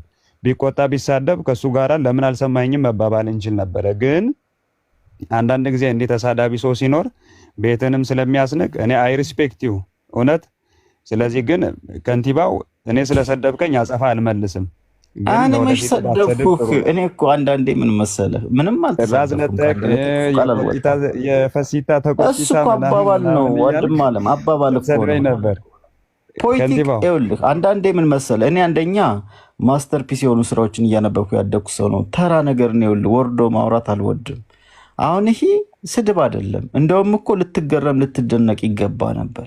የውበት አይናችን ሰፋ ሲል አየህ የማሰብ እንትናችን ሲል there is poetic expression። ምናልባት ከንቲባው ስላንተ ፕሮፋይል የተወሰነ ለአክሊል ብትነግረው፣ ምክንያቱም ያ ለዛ ነው አየህ ዝም ብሎ። እሺ አንዴ ልንገርህ፣ እኔ ይኸውልህ ቢያንስ አንባቢ ነኝ። ያው የኛ ሰው አንባቢ ስትለው ራሱን ይኮፍሳል ምናምን ይላል። እኔ እንግዲህ ታዲያ የኔን አንባቢነት እንግዲህ የቲክቶክ ህዝብ አይመሰክርልኝ ታውቃለህ አይደለ? ይሄ ከተመሰከረልህ there is something wrong። ይሄ 80% ተሳዳቢ ከአንደበቱ መጥፎ ቃል የሚወጣ ህዝብ ስላንተ መልካም ነገር ካወራ there is something wrong ነው የምለው። የምሬን ነው የምነግርህ ሶፊ። አንዳንዴ እንዴት መሰለህ ዲኬዳንስ፣ ይህ ጄኔሬሽን ዲኬዳንስ ላይ ነን ወይ እንደነሱ መውረድ አለብህ። አሁን ይህ ሰው በቤቱ ቢሆን አስቀስፈዋል። ጌታ ምስክሬ ነው። ከታች ጋርድ አሉት። ይኸውልህ ከታች ጋርድ አሉት። እንግዲህ ኢማጂን ኖ ስላንተ ፕሮፋይል ነው ንገረኝ ያልኩህ። አክሊልን አትናገረው። ምን ልበልህ እኔ እኮ አሁን በኋላ አክሊልን ብትናገር ስለኔ ባወራ ሶፊዬ ከንቱ ውዳሴ እየሆነብኝ እኮ ነው። እኔ አሁን ይሄ ሰው አወቀኝ አላወቀኝ እኮ ከንቲባው የአንተን ይኸውልህ የትምህርት ስታተስህን ፕሮፋይልህን ንገረው ነው ያልኩህ። አክሊል እኮ ለመረዳትም እኮ አይደለም ብዬ እኮ ነው ሶፊዬ። ፕሮፋይልን ተናገር ችግር የለም። ምን ያህል መጽሐፎች አንብበሃል ከንቲባው እስከዛሬ? ያ እኔ ቢያንስ አንድ 2000 መጽሐፍ አንብቤያለሁ። አንድ 4000 3000 መጽሐፍ አለኝ። ኦኬ። ስለዚህ 2000 መጽሐፍ በስንት ጊዜ ውስጥ ነው ያነበብከው? በቃ ከልጅነት ጀምሮ ያሉት ቢቆጠሩ እኔ ማንበብ የጀመርኩት ለምሳሌ ላይክ 6-7ኛ ክፍል ጀምሮ በደንብ ነው ማነበው ሊትሬቸር ስራዎች። ከዛ ሳይኮሎጂ፣ ፊሎሶፊ በማንኛውም ርዕሰ ጉዳይ ማውራት ይችላለሁ። አይ ቲንክ ሼክስፒር ነኝ ነው ምንድነው እንደዛ አይነት ነገር ስትል ሰምቻለሁ። ኢትዮጵያዊ ሼክስፒር ምልበት ምክንያት ላስረዳ። ይኸውልህ ሼክስፒር አውት ኦፍ 38 ሼክስፒር ይኸውልህ በህይወት ሲኖር ወደ 38 የሚደርሱ ተውኔቶችን ጽፏል። ግን ሼክስፒር ማን ነው ብትለው አሁን በጋራጅ ነው ወይ ሊልህ ይችላል። የኛ ሰው አይደነግጥም። ሶፊ የምሬን ነው። ጎግል እንኳን አያደርግም። ስልኩን የያዘው ይኸውልህ የሆነ ነገር ለማየት ምናምን ይሄ ተራ ምናምን ጭቅጭቅ ለመስማት ነው እንጂ ጎግል እንኳን ማድረግ አይችልም። አሁን ሼክስፒር በጋራጅ ነው ወይ ሼክስፒር እንትን ነው ወይ ይልልሃል። ነጋዴ ነው ወይ ይልልሃል። ኢማጂን ስማርት ስልክ ይዘህ ቢያንስ ሼክስፒር ማን ነው ስራውት ዘ ወርልድ። ይኸውልህ ሼክስፒር ዛሬን ብቻ አይደለም ዝንተ ዓለምን ነው የኖረ ነው የሚባለው። አየህ ስራዎቹ ሕያው ናቸው። በትውልዶች መካከል ሁሌም ሕያው ሆነው ይታወሳሉ። በህይወት ሲኖር 38 ተውኔቶችን ጽፏል። እንግሊዝ ዓለምን ቅኝ ገዝታለች። አሜሪካን፣ ህንድን ሳይቀር ገናና የሚባሉትን ኢማጂን። አፍሪካን ኦልሞስት ግማሹን ነው የገዛችው። በእንግሊዝ ግዛት ፀሐይ አይጠልቅም ነው የሚባለው። ገባ? ለምን ይመስልሃል? ሀያል ናቸው እንግሊዞች። ዲቫይድ ኤንድ ሩል የሚባል እንትን አላቸው። ከፋፍለህ ግዛ። በጣም ትልቅ ፖሊሲ ነው። እኛ እኮ ጣሊያንን አሸንፈን እኮ ቅንድባችን እኮ የላጩን እኮ እንግሊዞች ናቸው። መቅደላ ላይ እኮ ሰውብና። ይሄ እኮ ሪያሊቲ ነው። አንዳንዴ እንግሊዝ ሀያል ናት ማይ ብራዘር። ኢማጂን ከህንድን የምታክል 400 ዓመት ወርቋን ሮ ማቴሪያሏን መዝብራ ምን እንደሚሉ ታውቃለህ? አንተ ሼክስፒር ነው የጠየኩህ እኮ አንተ የት ነው እንግሊዝና ህንድ ሄድከው? ቆይ ስለ ሼክስፒር እኮ ለማውራት እኮ ነው። ሰፋ አድርጌ ለማየት ነው። ቆይ አክሊል አይረዳኝም። ለአንተ ልንገርህ እንግሊዝ አንድ ጊዜ ለምን መሰለህ ያስቆምኩ ያለ ምክንያት አይደለም። አንዴ ታች ለወርድ ነው ብለህ አይደለ? ያንተ ቦታ ታች ነው። ይቅርታ አክሊል ከንቲባው ይኸውልህ አንድ ሶፊዬ ሶሪ ማስቆም ፈልጌ አይደለም። እውነት ለመናገር እኔም በዚህ ልክ ፈርዘር ሄዶ ማውራት አይመቸኝም፣ እግዚአብሔር በሚያውቀው። ግን አንድ ማወቅ ያለብን ልንነጋገር የገባ ነው ስለኔ ባክግራውንድ ስለኔ ፐርሰናሊቲ ሪያክት ለማድረግ አይደለም። ከንቲባውን በዛ ልክ መሆን የለበትም። ማወቅ ያለብን የህይወት ጉዳይ አውርተን የሰው ልጅ ድኖ ዘላለማዊ ህይወት እንዲያገኝ ነው። እኔ አንድ ሰው ፐርሰናሊቲ ሂስቶሪ ብሰማ ምንም አያደርግልኝም። ግን ስለ ወንጌል፣ ስለ ነገረ ክርስቶስ፣ ስለ መጽሐፍ ቅዱስ፣ ስለ ወንጌል፣ ስለ ምስራች ብናወራ ሰው የዘላለም ህይወት ያገኛል። አዎ ለመሰል አክሊልዬ ከዛ አንፃር ነው ምናልባት ያልተማረ ነው ምናምን ብላችሁ አስባችሁ ከሆነ ተሳዳቢ ሰው አይነት ነገር አድርጋችሁ ስለሳላችሁት እንደዛ እንዳልሆነ ስለሰደበኝ ነው። ሶፊዬ ስለሰደበኝ ነው። የፈሲታ ተቆጢታ አላነበበም አላውቅ እንዴ አልሰማህም እንዴ ሲናገረኝ? ምን ማለት ነው ፈሲታ ተቆጢታ? ይህ ማለት እኮ ጥፋት አጥፍቶ የሚቆጣ ሰው ማለት ነው። ይኸውልህ አሁን ለምሳሌ ፈስቶም ተቆጥቶም ኢማጂን ሸቶ ማሽን ኢቭን ወርዱ እንኳን አይመጥንም። ኦዲየንስ አይመጥንም። ለኦዲየንሱ አይመጥንም። አይ ወርዱ ራሱ ለኦዲየንስ አይመጥንም። ፈስ የሚለው ወርድ ለኦዲየንስ አይመጥንም። እና ቆይ አንድ ነገር ልንገርህ። አሁን እኮ አላስጨረሰኝም። ሶፊ ለማንኛውም ከንቲባው ትርጓሜው ምን ማለት ነው? ከንቲባው ማለት ይሄን ትርጓሜው ቢነግረኝ ሰውዬ ደስ ይለኛል። ስሙ ራሱ ትርጓሜ ይፈልጋል። የከንቲባው ስም ትርጓሜ ይፈልጋል። ስሙ አይደለ? አንዴ ቆይ ስለ መጽሐፍ ቅዱስ ስለ ክርስቶስ ለመነጋገር ለህይወት ለመነጋገር ፕሮግራም ሲይዙ ምንድነው የሚዘባርቀው? መጽሐፍ ቅዱስንም እኮ አታውቀውም። ዛ ቴክስት እንትን ቁጭ ብዬ አስተምራለሁ። ሶፊ ቆይ እሱ ሳይወጣ አክሊል ሳይወጣ እውነት ነው የመጽሐፍ ቅዱስ ትምህርት ብናደርግ ጥሩ ነው። አንድ ለአንዱ እንደዚህ ቢነሳ ምንም ጥቅም የለውም። ሶፊ ቅድም ያነሳው ርዕስ ነበርና ከንቲባውን ዶሚኔት አድርጌያለሁኝ ነው። እንደዛ መሆን የለበትም። ተናደሩ ለጠየቃችሁን ጥያቄ መልስ ሰጠው እንጂ ከአጀንዳችሁ ላስወጣችሁ አይደለም። ሲጀመር ወይ ታዩታች ነው የሚሆን የዚህ ቦታ ስለዚህ ልጠይቀው ፈልጌ ነበር። መዝሙረ ዳዊት 2 ቅድም ሶፊያ ሌላ ስንት ሰዎች አሉ ከታች ሳትሳት አውቃለሁ ስላለን አይ ተዩ ሰላምዬ እንዴት መሰለሽ እንዲህ አይነት ሰዎቹ ያኮርፋሉ። ስተታቸውን እንኳን ስትነግራቸው በቅኔ አሁን ዳይሬክትሊ ብትነግሪው መማር አለባቸው። ሰክሮ ነው እንደሚገቡ ያልተጻፈውን እንዴት አምጥተው ጽዮን የተባለውን ለማርያም ነው ብለው እንትን ይላታል። በዕብራይስጥ እኮ ምንድን ነው የሚሉ ስሙማ በደንብ አድርጋችሁ በእውነት ነው የምላችሁ። መዝሙረ ዳዊት 2 ቁጥር 7 ሶፊ በአማርኛ ብታነባው ደስ ይለኛል። ምንድን ነው የሚላትኝ? አልጽዮን አሃር ኮድሺ ነው የሚላትኝ። አልጽዮን ማለት የኢየሩሳሌም ስም ነው። ከሰባ ስም አንዱ ስሟ ነው። ይህን ካላወቁ ደግሞ እንዴት ለማርያም እንዴት አድርጎ እንደሚሰጧት አላቅም። ሃር ደግሞ ማለት ተራራ ነው። ማርያም ተራራ ተብላ ተጠርታለች። እኔ እኮ ግራ የሚገባ ንግግር ነው የሚያወሩት እዚህ ላይ። ምን ብሎ ጠርቷታል? ሃር ጽዮን አልጽዮን ሃር ኮድሺ ብሎታል። ቅዱስ ተራራ ማርያም ቅዱስ ተራራ ተብላ ተጠርታለች። የት ላይ እንዴት አድርገው ነው ይሄንስ የሚተረጉሙት? ሕፃን ልጅ እንኳን ይተረጉማል ከይቅርታ ጋር። ግን እነሱ በምን ሳይድ አድርገው ነው ጀርባዬ ብሎ እንኳን ለኢየሩሳሌም ሲያለቅስላትኝ ትዝ ይላችሁ እንደሆን ክርስቶስ ጀርባውን ዙሩ ስለ ኢየሩሳሌም ነው። ጠላቶችሽን ስንት ጠላቶች ባንቺ ይመጣሉ ይላታል። ለማርያም የትኛው ጠላት ነው የነበራት ይበዛ ዘንድ? እንደዛ እንኳን አይባልም እንዴ እንዴ እየተሳሳትሽ ነው አንቺ። ልልሽ ፈለኩኝ አንድ ጥያቄ ልጠይቅሽ ሰሊ የመጨረሻ እኔ ብዙ ማውራት ስላልፈለኩኝ። እሺ ስለዚህ መመለስ ትችላለህ። ቆይ አንድ ጊዜ ስለ መዝሙረ ዳዊት 2 የተጻፈውን ስለ ማርያም ነው ብላችኋልና እስኪ እንዴት አድርገን አንተ የምትገልጽልኝ አስረዳኝ። እሺ እሱን ከማስረዳቴ በፊት ቅርታ ካልተሳሳትኩኝ አንድ ቦታ ታነብልኛለሽ አንቺ። ይሄን ንፍታውና ሌላ ቦታ ደግሞ እንሄዳለን። አሁን የከፈትኩትን ርዕስ ሁለተኛ መጽሐፍ አይተረጎምም። እንዴት ነው የማይተረጎመው? ካልተተረጎመማ ክርስቶስ እኮ በዚህ ምድር ላይ ማለት ነው ሰላም አቢቲ አሁን ነው የገባኸው። ከሰው መጨረሻ ነው የገባው። ከአንተ በፊት ያላወሩም ሰዎች አሉ። ግን በቃ ሀሳብ ስለሆነ ቀጥል ብዬ ነው ዝም ያልኩ። መዝሙር 87 ቁጥር 2 ቁጥር 3 ቁጥር 4 ቁጥር 5 እንድታብራራለን ነው ጥያቄ የጠየቀችው ሰላም። እኔ ዕብራይስጥ ተናጋሪ ነኝ። ስለዚህ ዕብራይስጡ እንደዚህ ብሎ አይናገርም፣ እናንተ በተረጎማችሁት ልክ አይደለም የሚተረጉመው ብላ ሀሳብ ይዛ መጥታለች።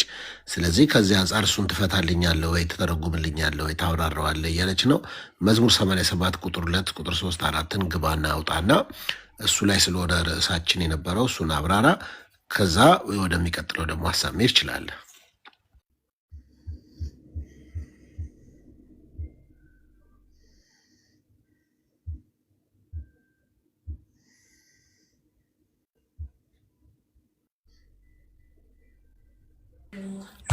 አቢቲ አስቀጥልም።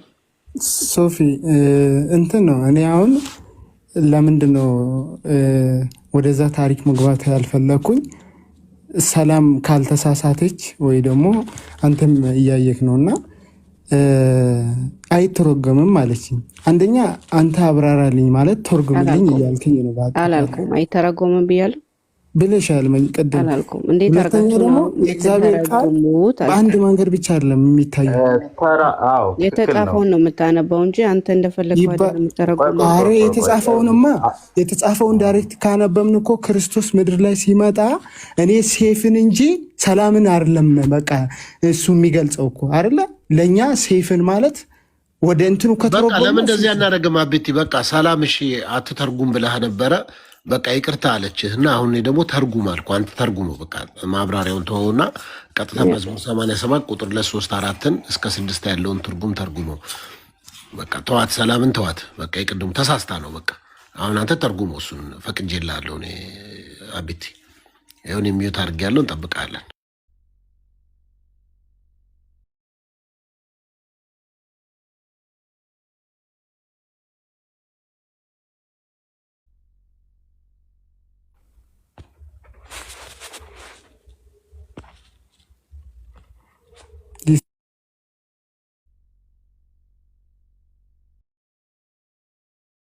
አቢቲ ፈቀድንልህ እኮ የጠበቅን ነው።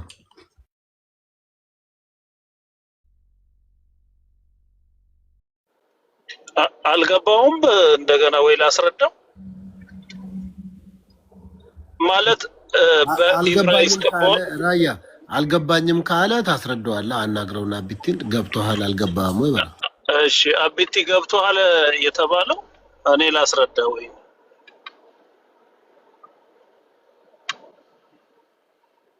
ይሰማል? ይሰማል። ላስረዳ የኔ ይሰማል? የኔ ይሰማል።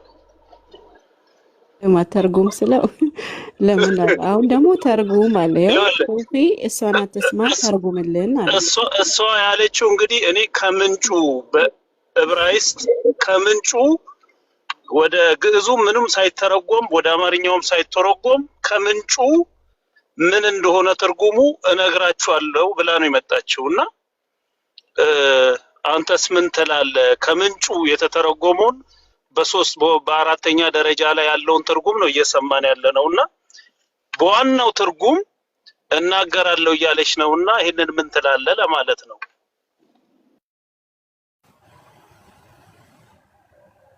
ታችን ቆይ እኔ ተረጉምላታለሁ። ምንድነው የምትል ልጁ ኔትወርክ ይዘው ትርጉም አያስፈልግም ካለ እኮ ቀጥታ እዛ ጋር ይናገራል እኮ ጽዮን ካለ ጽዮን በቃ ችግር የለም። ከንቲባው መዝሙር 87 ቁጥር 2 ላይ ግባና ትርጉሙን ተርጉምልን። እንግዲህ እሺ አንዴ መብራት ላብራ፣ አጥፍቼው ተኝቼ ነበር። መብራት ላብራና ቪዲዮ ክፈትና አብራራ እንደው። እሺ ቆይ አንዴ ልነሳ ብዬ ነው ግን አልተነሳው ጋደም ብዬ ነው። ከየት ነው የምትነሳው? እያወራህ አይደል እንዴ ከንቲባው? አዲስ አበባ እኮ ነው ያለሁት። አሁን እኮ ሌሊት ነው እኮ 8 ሰዓት አይደል እንዴ? ኦኬ ነው እንዴ? ኦኬ ሀገር ቤት እኮ ነው ተው እንጂ ውድቅት ሌሊት እኮ ነው። በዚህ ታይም እኮ ታውቀዋለህ እንትን ከነጭፍሮች እንጂ ሶፊ እያወቅህ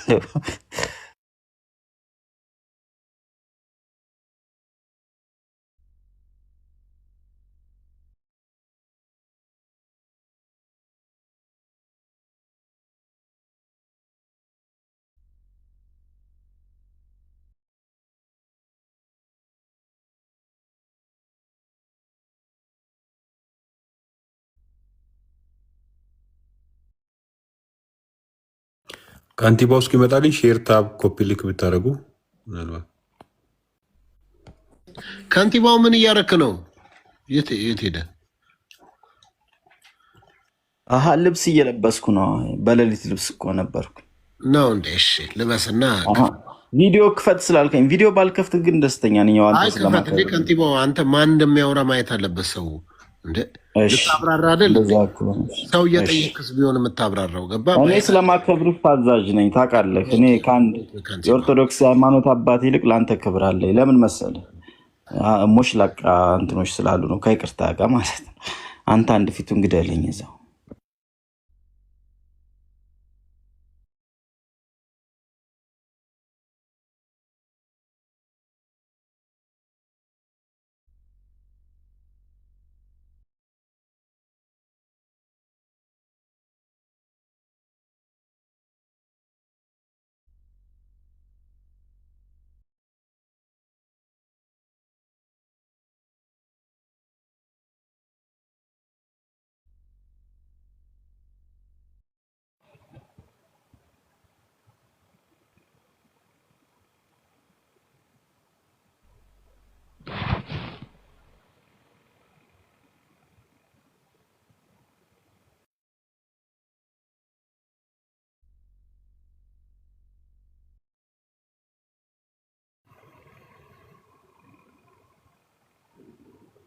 ግን እስከዛ የኦርቶዶክስ አባቶች ያልክ ለምንድን ነው ወንድሜ? እውነትም ከንቲባ ነው እባክህ። መዝሙር 87 ከቁጥር 2 ጀምሮ ወይም ከቁጥር 1 እስከ 6 ያለውን ነው የምታነበው ከንቲባው። ኦኬ መዝሙር 87 ከቁጥር 1 እስከ 6 ያለው ነው። እሱን ነው እንግዲህ ጽዮን የተባለው ለጽዮን የሚለው ለማርያም ነው የተነገረው ብለዋል። እና ያው አንተ አብራራዋለሁ ስላልክ አብራራው እንዴት አድርጎ ማርያም እንደሆነች። እሺ አንዴ ላንብበው ወይም ደግሞ አንብቡልን። መጽሐፉን ይዘህ የለ እንደ አንብበው እንጂ የግዕዝ ቁጥር ትንሽ እንትን ትለኛለች። ኤኒዌይስ ትንሽ ሞክራለሁ። 87 ማለት የሰብን ኦኬ የቆሬ ልጆች የምስጋና መዝሙር ለመዘምራን አለቃ የሚለው ነው። ትክክል ትትና ነው እንጂ እኮ እችላለሁ፣ ግን ትህትና ነው። የተማረ ሰው ትሁት ነው። እሺ ቀጥል። አመሰግናለሁ። አይ ትንሽ ስለሚያደናግረኝ ነው እንጂ እችልበታለሁ። ያው እሺ ምናልባት ይቅር ይበለኝ ቃላቶቹን ስጠቀም መጥበቅ መላላት እንዳለባቸው አላውቅም። የቆሬ ልጆች የምስጋና መዝሙር ለመዘምራን አለቃ በመሐላት ለመዘምር የኢዝራኤላዊው የኤማን ትምህርት የድነቴ አምላክ እግዚአብሔር በቀንና በሌሊት በፊት ጮህ ጸሎቴ ወደፊት። መዝሙር ስንት ላይ ነው የገባኸው? መዝሙር 87 ነው ያልኩህ እኮ 87 አይደለም። ይሄ ሌላ ነው እያነበብክ ያለው። መጽሐፉን አሳየን ወንድም። መጽሐፍ ቅዱስ ነው ይዘህ በትልቁ ላድርገው መሰለኝ። 87:1 እኮ አንብቢልኝ አንቺ። አንተ አንብበው እኔማ አንተ እንድታስረዳኝ። ዕብራይስጥ ትችላለህ? እኔማ በደንብ አድርጌ ነው የማነበው እኮ። አንተ ዕብራይስጡ ምንድን ነው የሚለው? በዕብራይስጡ ልንገርህ ይገባል እኮ ንገሪና ነው። ዕብራይስጡ የቆሬ ልጆች ነው የሚለው። የቆሬ ተራራ የምስጋና መዝሙር ነው የሚለው። እሺ ታይትሉ የምስጋና መዝሙር ነው የሚለው እኮ። ቀጥል። ሰዋት ታዲያ ለምንድን ነው ያቋረጥሽ? እኔ አላቋረጥኩም። አንተ እኮ አሳየኛልሽ። አይሽ እንትናልሽ ለመተርጎም አንደኛ ጾም ጸሎት ያስፈልጋል። እብሪት አይደለም፣ ትትና ያስፈልጋል። ዝም ብሎ አይገለጥም የእግዚአብሔር እንትን። እኔ ለዛ ነው ይቅርታ ብዬ ጀመርኩት። አንቺ ቃል በቃል ወይም የሆነን ቃል ይሄ ነው ማለት አትችይም። አባቶች ነው የሚተረጉሙት። እሺ ሌላ ወስደ ነው የምትተረጉመው።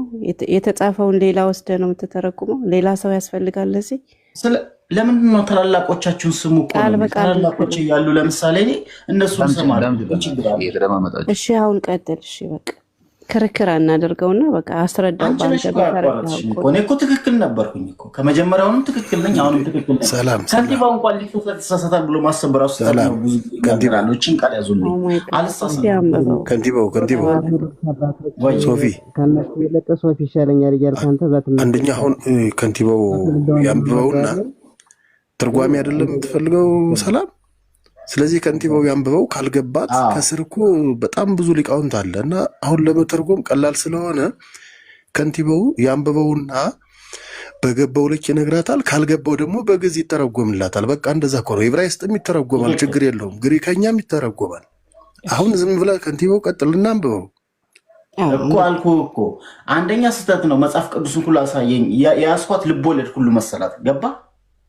አይህ እኔ አንዳንዴ ማለት ነው እብሪታችን ትትና ይበልጣል አይደል? እኛ ዊ ቫልዩ ካይንድነስ ነው። እኔ ቫልዩ ማረገው የሰውን ልጅ ትትና ከሌለው ፍቅር ከሌለው ከንቱ ነው። በቃላት ምናምን አትመጻደቁ። የምሬን ነው የምነግራችሁ። ሃምብል ሁኑ፣ ኢኖሰንት ሁኑ። ከንቲባው አሁን ከምክር እንውጣና ወደ መጽሐፍ ቅዱስ ሐሳቡ እንግባና የቆሬ ልጆች የምስጋና መዝሙር ለመዘምራን አለቃ 2-6 ያለውን አብራራና ለቅድስት ድንግል ማርያም የተነገረው ብለዋል። እሺ፣ ስለዚህ እሱን አብራራ። ያለው ሰው ቢናገርበት ደስ ይለኛል፣ ግን ላንብበውና ከሆነ እኔ ሄድበታለሁ። እኔ አላልኩማ ሶፊ፣ እኔ ያላልኩትን ነገር እኔ አልዋሽም።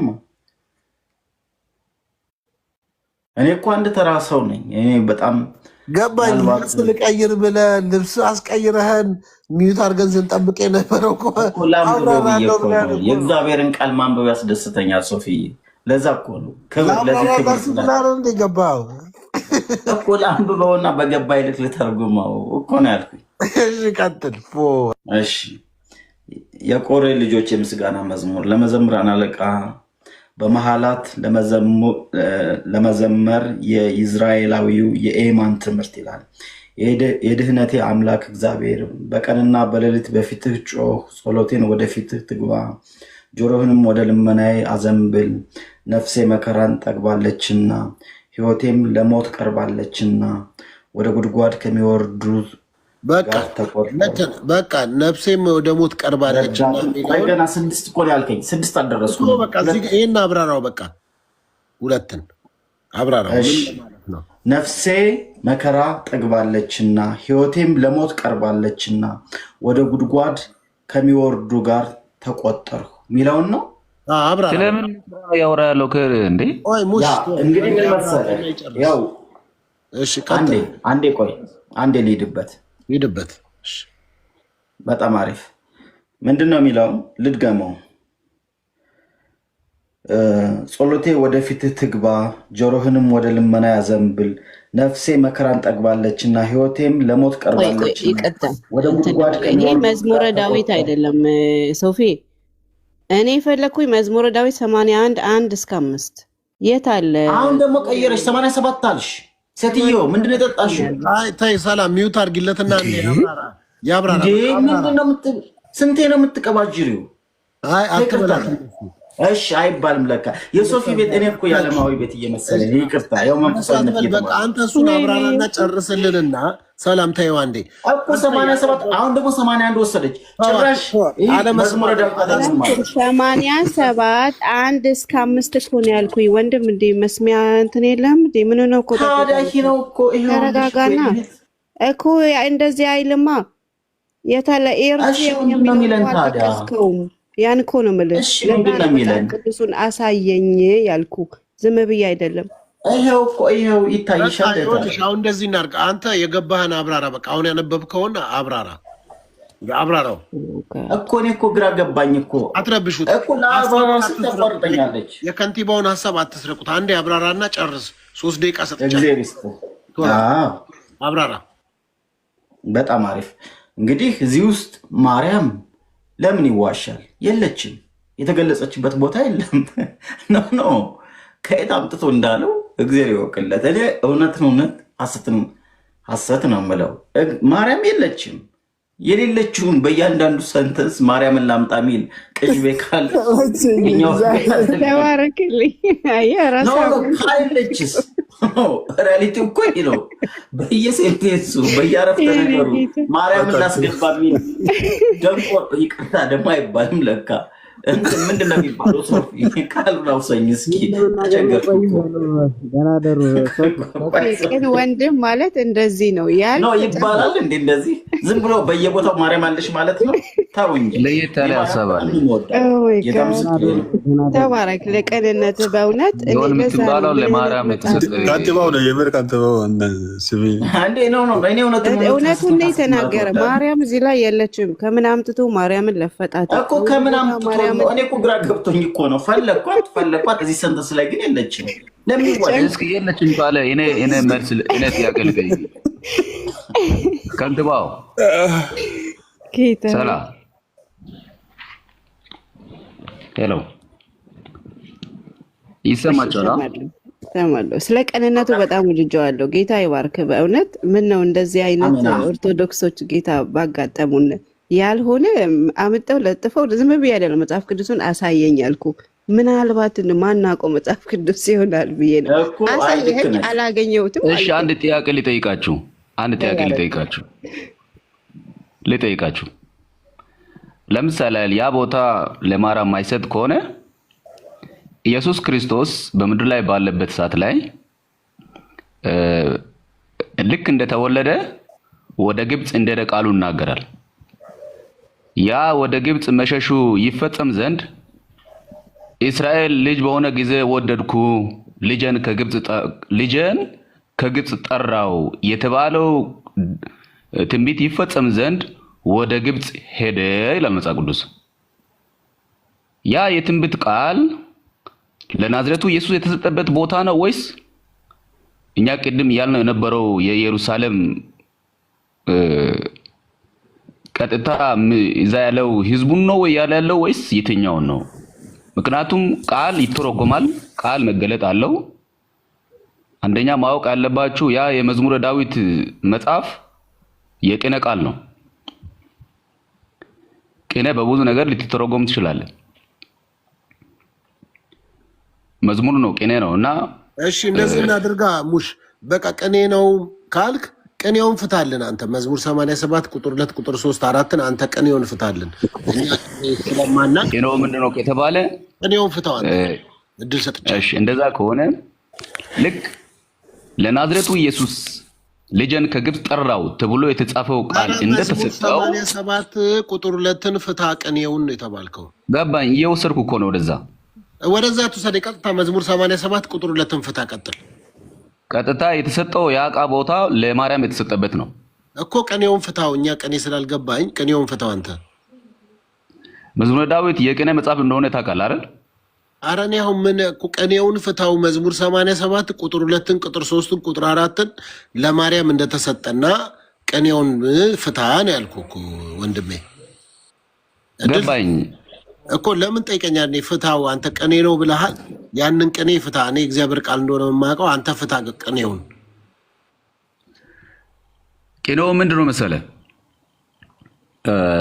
ጽዮን የምትባለው በእርግጥ እዛ ቦታ ላይ የአካባቢ ስም ተብሎ እንደተሰጠ ከኢየሩሳሌም ከተማ የጽዮን ከተማ ምናምን ብሎ ይሻላል ምናምን ይላል አይደል? በዛ ቦታ ላይ እስኪ መጽሐፍ ቦታውን አንብብልኝ። ሰላም አይልም። አታውቀው ነው እንዴ? ልፍታ አይልም። እንደሱ አይደለም። ቦታውን አንብብላችሁ ራይት ናው። ቆይ ቦታውን አንብብላችሁ ቦታ ላይ ነው እንጂ አሁን አንተ ብዙ ምሳሌዎች ስለመቤታችን የተነገሩትን አታምጣልኝ። ራይት ናው ያወራን አንብብላችሁ። ተረጋጉ። መሰረቶቹ በተቀደሱ ተራራዎች ናቸው ካለ በኋላ ከያዕቆብ ድንኳኖች ይልቅ እግዚአብሔር የጽዮንን ደጆች ይወዳታል ይላል። በቃ ፖዛር ይወድዳቸዋል ይላል። ፖዛርክ ከያዕቆብ ድንኳኖች ይልቅ እግዚአብሔር የጽዮንን ደጃፎች ይወዳቸዋል ይላል። ደጆች ይወድዳቸዋል። ከያዕቆብ ድንኳን ይልቅ የሚወዳቸው የጽዮን ደጃፎች፣ የማርያም ደጃፎች የትኞቹ ናቸው? እሱም ብቻ ፍታ። የጽዮንን ደጆች ይላል። የጽዮን ደጆቿ ምንድን ናቸው? የትኛውን ደጆቿ? የጽዮንን ደጆች ይወዳቸዋል ይላል እና ዋና ሐሳባችን ይሄ ነው። በቃ ሐሳባችን የትኞቹን ደጆቿን ነው የሚወደው? የማርያም የትኛዋን ደጇን ነው የሚወደው? አሁን እሱን አብራራ። ኦኬ አዎ ዋናው ነገር ጽዮን የተባለው ቃል ለማርያም አልተሰጠም ነው የተባለ ያለው። እኔ ደግሞ ለማርያም የተሰጠበት ስፍራ ነው ያልኩ አይደል ያለው እኮ which is good I do understand you ግን አሁን ይሄንን ፍታው ቁጥር 2 ላይ የያዕቆብ ድንኳን ከያዕቆብ ድንኳኖች ይልቅ የማርያምን ደጅ ይወዳቸዋል ይላል። ስለዚህ ደጅ የተባለው የማርያም ደጅ የቱ ነው ነው? ደጅ የተባለው እኮ አደባባዩ ነው ማለት ነው።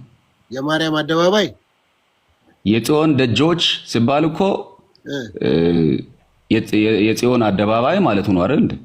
እኮ ማርያም ምኗ የቱ ጋር ነው አደባባይዋ? አንዴ ሶፊዬ ከንቲባው ተሳስታችሁ ነው። ኖ አሁን እኮ 86 ላይ ነው እሱ ያለው 86 አይደለም እኮ 87 ነው ላይ ልክ ነው 86 ቅንፍ 87 ነው ቅንፍ 87 ነው። ከንቲባው ሚዩት አድርግ። የትኛው ነው ደጇ የአደባባይዋ የማርያም አደባባይ የቱ ነው? እሺ ንገረኝ። እግዚአብሔር የሚወድላት የማርያም አደባባይ የቱ ነው? እሱን አብራራ። 6 ነው ልክ ነው ከንቲባው። ወይኔ ትክክል ነኝ ሶፊዬ። አንዴ ላምብሮ 86 ልክ ነህ። አዎ እግዚአብሔር ልክ ነህ። ከንቲባው አይሳሳትም ሶፊዬ አይሳሳት። ከንቲባው ትክክል ነው። ሼክስፒር ልክ ነህ። ሚዩት አድርግ። ሙሽ ቀጥላ ሂድ። የማርያም ደጆ ማለት የጽዮን ደጆች ይወዳቸዋል ከተባለ እግዚአብሔር አምላክ ብዙ ሴቶች ብዙ ቆነጃጅት ብዙ ድንግሎች ኢየሩሳሌም ከተማ ላይ እንዳለ ይናገራል። ነገር ግን ከዛ ወደ አንዲቱ እንደመጣ ይናገራል እና የጽዮን ደጆች ይወዳቸዋል ሲባል ያችን ማርያም የምትባላን ያኔ በኢየሩሳሌም የነበረችውን ሴት ካሉት ሴቶች ቆነጃጅት መርጠው ፈልገው አደረባት ማለት ነው። ወደዳት ሲባል ያንን ነው ያወራል። የት ነው የምትተረጉመው? እኔ ጠየቅኩ እኮ የጽዮን ደጆች የሚለው እኮ ነገርኩ። የጽዮን ደጆች የሚለው የማርያም ደጆች ነው ብለሃል። የትኛውን የማርያምን ደጅ ነው የሚወደው ነው ያልኩ። የማርያም ደጆችን ይወዳቸዋል ሲባል ቅኔ ነው ብያለሁ። ስለዚህ ክርስቶስ ቅኔው ምንድን ነው?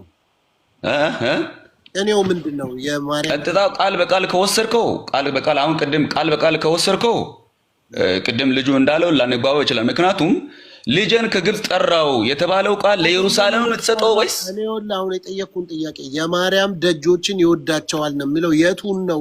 የማርያም ደጅ የቱ ነው? የማርያም ደጅ ቅኔ ነው ብለሃል። እሱን ፍታው ነው። ቆይ ከንቲባው የማርያም ደጆች ነው የሚለው የቱ ነው? ቅኔውን ፍታው ነው ያልኩ። የማርያም ደጆች ይወዳቸዋል ሲባል ማርያምን ፈልጎ በማርያም ውስጥ ለማደር ፈለገ ማለት ነው። ሌላ ምንም አይደለም። ቅኔው ገብቶሃል? አዎ። የትኛው የኔታ ናቸው ይሄንን ቅኔ ያስተማሩ? አልችልም። የትኛው የኔታ ናቸው ይሄንን ቅኔ ያስተማሩ? ስለዚህ ክርስቶስ ያ ማለት እንደዚህ እናድርግ። ማቴዎስ ወንጌል ላይ የተጻፈው ስለ ኢየሱስ ክርስቶስ የተሰጠበት ከግብፅ ጠራው የተባለው ቃል ሙሻ እንዲያዳምጥ እባክህ። የት ነው ቅኔ የዘረፍከው? የት ነው ቅኔ የዘረፍከው? እንዲህ አይነት ቅኔ የዘረፍከው አንደኛ መጽሐፉ አሁን ቅድም ያነበብነው ቦታ መዝሙር መጽሐፍ እንደሆነና የቅኔ መጽሐፍ እንደሆነ ሲጀመር እናውቅበታል። አንተም ታውቅበታለህ። ምን ጥያቄ ነው የጠየቅኩት? ተረጋጋ። የት ነው ይሄንን ቅኔ የዘረፍከው? የት ነው ማናቸው ያስተማሩ ይሄንን ቅኔ? ሲጀመር አንተም ታውቀዋለህ እኮ መዝሙር እኮ የቅኔ መጽሐፍ እንደሆነ ታውቃለህ አይደል እኮ። የት ነው ቅኔውን የዘረፍከው? ለዛ የቅኔ መማር እኮ ግልጽ ነው። ስለ ቅኔ መማር ብዙ የተማርከው ይሄንን ቅኔ የትኛው የኔታ ናቸው ያስተማሩ? የት ነው የዘረፍከው ይሄንን ቅኔ ነው ያልኩህ እኮ ነኝ። መጽሐፍ ቅዱስን ስላነበብኩ ነው። መጽሐፉን አንብቤያለሁ እኮ መዝሙረ ዳዊት የቅኔ መጽሐፍ እንደሆነ ሶፊ ታላወቀ። በቃ አታስጨንቀው። አንደኛ መዝረፍ ማለት ሌብነት ይሆናል። ትርጉሙ ስንተረጉሙ ወደ ትርጉም አትሂድ። ትርጉም እና መዝረፍ ማለት ሌብነት ነው። ሶፊ መዝረፍ ካልን ደግሞ ዝርፍ ይሆናል። ሌባ ሶፊ አንዳንድ ጊዜ ሶፊ እዚህ ውስጥ አንድ የእግዚአብሔር ቆይ ይቅርታ ሶፊ ምን ይላታል? የእግዚአብሔር ከተማ ይላታል። በዕብራይስጥ ምን ይላታል? ወንድሜ ተረጉመውን ቅኔ ትንሽ ላግዘው የወንድሜ የተረጎመውን ቅኔውን ወንድም አለም ቆይ ባህላዊ ከመተርጎም በፊት አንዴ አሳስተው ነው 86 ላንበበው አንዴ ከይቅርታ አይደለም ቆይ አንዴ እሱ በተርጎም የተሰጠው ቅኔ አንዴ ባህላዊ ቆይ ወደ አንተ ነው የምንመጣው ግን ላንበባት አንዴ ብቻ 86 ለምን ቅድም ላልኩት ምላሽ አልሰጡም ልጅን ከግብፅ ጠራው የተባለው ቃል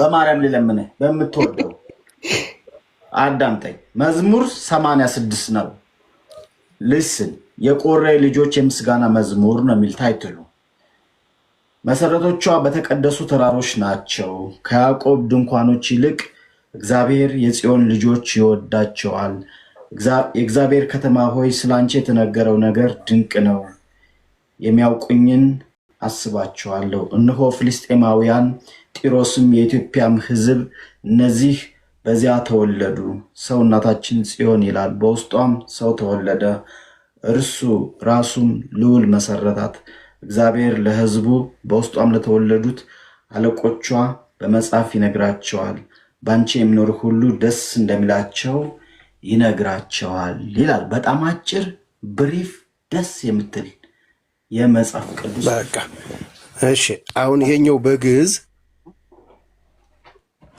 ወይ ካንቲባው ስለዚህ ይሄንን ፍታዋ ምንድነው ምን ብለህ ነው የምትፈታው ወንድሜ ቅድሚያ ይኸውልህ እድል ሰጣለሁ አሁን ታላቂ አይደል ራስህ ነው የምትፈታው እኔ ታላቆች ፍታው መጀመሪያ አትሰጥም እድል እስከዛሬ ለሰው እድል ሰጥተህ ታውቃለህ አሁን ዛሬ ነው እድል የምትሰጠው ፍታ ይሄንን ቃል ቀጥል ምኗን ልፍታት አሁን ያነበብከውን ፍታው ለማርያም ነው የተነገረው ይኸውልህ ምን ይላል መሰለህ እዚህ ጋማ እመቤታችን ማርያም ነው እንደዛ የሚላት እሺ ፍታው ምንም አንድነው ልክ የለውም ወንድም ማርያም ልጅን ከግብፅ ጠራው የተባለው ቃል ለምን አንተም ለማትፈታው ነገ ኦርቶዶክስ እንደማድረግ ስለማቅ ነው ውስጤ ይነግረኛል አዳምጠኝ ውስጤ የነገረህን አላልኩም ያነበብከውን ፍታው እሺ ልፈታልህ እኮ ነው አንድ አዳምጠኝ እሺ አታቋርጡኝ ይኸውልህ እዚህ ጋር ምን ይላል መሰለህ የእግዚአብሔር ከተማ ሆይ ስላንቺ የተነገረው ነገር ድንቅ ነው ማለት በነቢያት ገባ ቀደም ባሉ ነቢያት ተነግሯል ስለማ ስለመቤታችን ስለ ጽዮን ሳልተነገረው እኮ ጽዮን ሲምቦላይዝ ነው እኮ እግዚአብሔር እኮ ሲያስተምር ይኸውልህ አንዳንዱ በእንት ሲምቦል ነው የሚያስተምረው ገባ እንደ እንትንህ ነው አሁን ለምሳሌ ሌማን ለሆነው ግን ቃል በቃል ይነግራቸዋል ወራስ እነዚህ ተማርና ለሚሉት ግን በምሳሌ ነው የሚያስረዳቸው አንዳንዴ እኮ እግዚአብሔር ይኸውልህ ኢየሱስ ክርስቶስ ወደ ምድር ሲመጣ sometimes ፖላይት ይሆናል ለክርስቲያኖቹ ፍጹም ትሁት ይሆናል አንዳንዴ ደግሞ ይበትንባቸዋል ለምሳሌ የሚሸጡትን ቤተ መቅደስ አካባቢ ሄደው የሚሸጡትን ሰዎች ይበታትንባቸዋል ልክ እንደ እንትን ያደርገዋል በቃ ገባ you have to act እንደ ሰዎቹ ነው እያስተማረህ ያለ እግዚአብሔር እኮ ሁሉን ነገር በሰው ሰውኛ እያሳየን ነው እንጂ ማድረግ ይችላል በረቂቅ ጥምረት ምን ማለት እየፈታውልህ እኮ ነው እየፈታውልህ ከያዕቆብ ደጆች ይልቅ የጽዮን ድንኳን ከያዕቆብ ድንኳኖች ይልቅ የጽዮን ደጃፍ ይወዳቸዋል ይላል ምን ማለት ነው ትክክል በጣም አሪፍ ጥያቄ እንዴት ያለ ደስ የሚል እንትን መሰለህ ሶፊዬ ያዕቆብ ድንኳን ምን ሊሆን ይችላል ሊትራሊ ስፒኪንግ ስታየው አብርሃም እድሜውን የፈጀው በድንኳን ነው አይደለ ቤት እንኳን የለውም ይላል ቆይ ለሄድልህ ነው አዳምጠኝ ቆይ አልሳትኩትም ያዕቆብ የአብርሃም ልጅ ነው አይደለ ከይስሐቅ እንትን እያለ ነው ፕሮግረሳቸው ስቲል ናው ድንኳን ነው ድንኳን ማለት ኢቭን ቴምፕሉን የሰራው ማን ነው ከዛ በኋላ የመጣው ሰለሞን ነው ቴምፕሉን ከዛ በፊት እኮ ቴምፕል እኮ የለም እኮ እግዚአብሔር እንትን አይልም አንዳንዴ እነ ሙሴ በምንድን ነበር በሆነ በምናምን ቀጥቅጠው ምናምን ነገር እነዚህ እነ አሮን ምናምን ወዴት ነው የምትሄደው አሁን የጠየቅኩህ እኮ ያስረዳው እኮ ነው የድንኳንን እንትን ነው እኮ የምነግርህ ከዛ ነው እኮ ድንኳኑ ማደሪያ ማለት ነው ጽዮን አይህ እመቤታችንን እኮ እየገለጻት እኮ ነው ማደሪያ የእግዚአብሔር ማደሪያ አይህ የተቀደሰች ነች ማርያም የያዕቆብ ድንኳን የሚለው ማርያምን ነው ኔቨር ኤንድ ኤቨር ተው እንጂ ሶፊ እና ድንኳኖች ከድንኳንም አይወድም እኮ አልኩ ከድንኳኖች ይልቅ እችን ቅዱስ ይኸውልህ ሳተ መለኮትን ተመልከት ሰማይና ምድር የማይወስነውን የወሰነችውን ቅዱስ አዘጋጃት እኮ ታውቃለህ ስለሷ እኮ ነቢያት እኮ የሚናገሩ ምን ያህል ንጹህ ምን ያህል የተቀደሰች ምን ለማየት ሰባ ሰገል ሳይቀር ቆይ አንዴ ቆይ ሶፊዬ ሰባ ሰገል ሳይቀር ተመልከት በኮከብ ተመተው አንዴ ቆይ አታቋርጡኛ። በኮከብ ተመርተው ይህንን ድንቅ ኢማጂን ሁሉ የዓለም ጌታ ነው ሁሉ ነገር እያለው ምንም እንደሌለው በከብቶች በረት የተወለደባት ምን ያህል ቅዱስ ያለው አየህ ያንን ቦታ ነው። ምናልባት በተራራ በምናምን ይወክለዋል በሰው ሰውኛ ማለት ነው። አየህ ተራራ የነገስታት መቀመጫ ነው። ይኸውልህ ተራራ ከፍ ያለ ቦታ ነው አይደለ? አሁን ቤተመንግስታቸውን የሚገነቡት የት ጋር ነው ካልክ ተራራ። አሁን እንኳን አዲሱ ቤተመንግስት የት ጋር ነው እየተገነባ ያለው? እዚሁ ተራራ ቦታ ላይ እኮ ነው ወንድም ማለት ኢትስ ኖት ፖለቲክስ። ከፍ ያለ ቦታ ነው። አየህ ከፍ ያለ ቦታ ስትሆን ምኒልክ ለምሳሌ ምኒልክ ዋሻ የሚባል አለ ወደ እንትን ስትሄድ ማለት ነው። እዛ ጋር ስታየው መስኮት ነው የምታይበት ቦታ ነው። ሴኩል ተራራ ቅዱስ ነው። አየህ ማንም ሂዶ አሁን ለምሳሌ ሜዳ ከሆነ ማንም ሊጸዳዳበት ይችላል። ሜዳ ከሆነ ማለት ነው ገባ።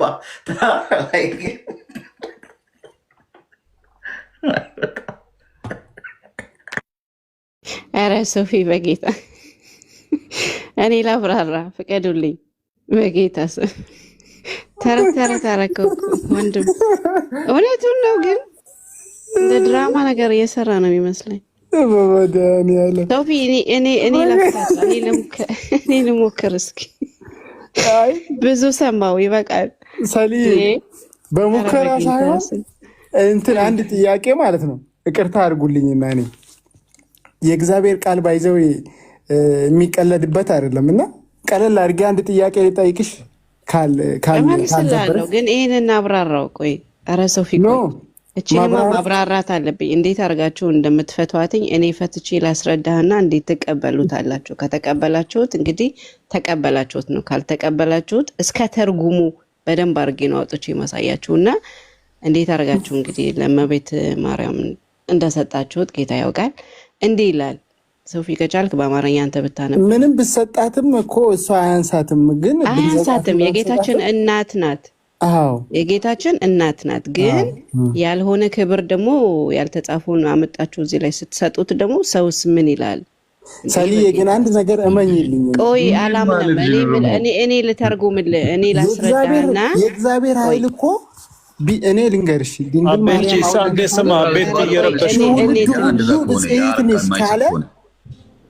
አቤት እየረበሽክ ነው። አቢኮ ቅድም እኮ አንብብ ብለንህ እምቢ አልክ። ወንድም መጥቶ ሲያነብ አሁን ደግሞ እንትን ትላለህ። ቆይ እኔ በደንብ አድርጌ ፈትቼ ላስረዳህና እዛ በኋላ ወይ ይቀበለዋለሁ ወይ እዚህ ላይ ተሳስተሽ ነው ለእመቤቴ ማርያም ነው ትለኛለህ። እሺ እንዲህ ይላል። ይኸውልህ ለብኔ ኮዋህ ይላል ሚዝሞር ሺር የሶዶት ስለ መዝሙረ ዳዊት ነው እዚህ ላይ የሚያወራ። ባህር ኮደሽ ይለዋል። ሃር ማለት ተራራ፣ ቅዱስ የሆነ ተራራ ነው። እሺ ምን ይላል? አሃብ ይላል። አሃብ ማለት ወደደ። ያህዌ ማለት የክርስቶስ ስም ነው። እግዚአብሔር ሲሆን ኤሎሂም ነው። እዚህ ላይ ምንድን ነው የሚለው? ያህዌ ይላል። አሃብ ያህዌ ሻሬ ጽዮን፣ ክርስቶስ ጽዮንን ወደዳት። ከምን? ከያዕቆብ መሽካኦት ይላል፣ መሽክኖት ይላል። ያው በአማርኛውም እንደዛ ነው። እሺ ንክበዶት መደበር ባህ። ንክበዶት ማለት ሰው ሁሉ ስለ አንቺ ያወራል፣ በአንቺ ያወራል። መደብሮት ባህ ነው ሚል ኢር ሃኤሎይም። እሺ ከተማ፣ የእግዚአብሔር ከተማ ይለዋል።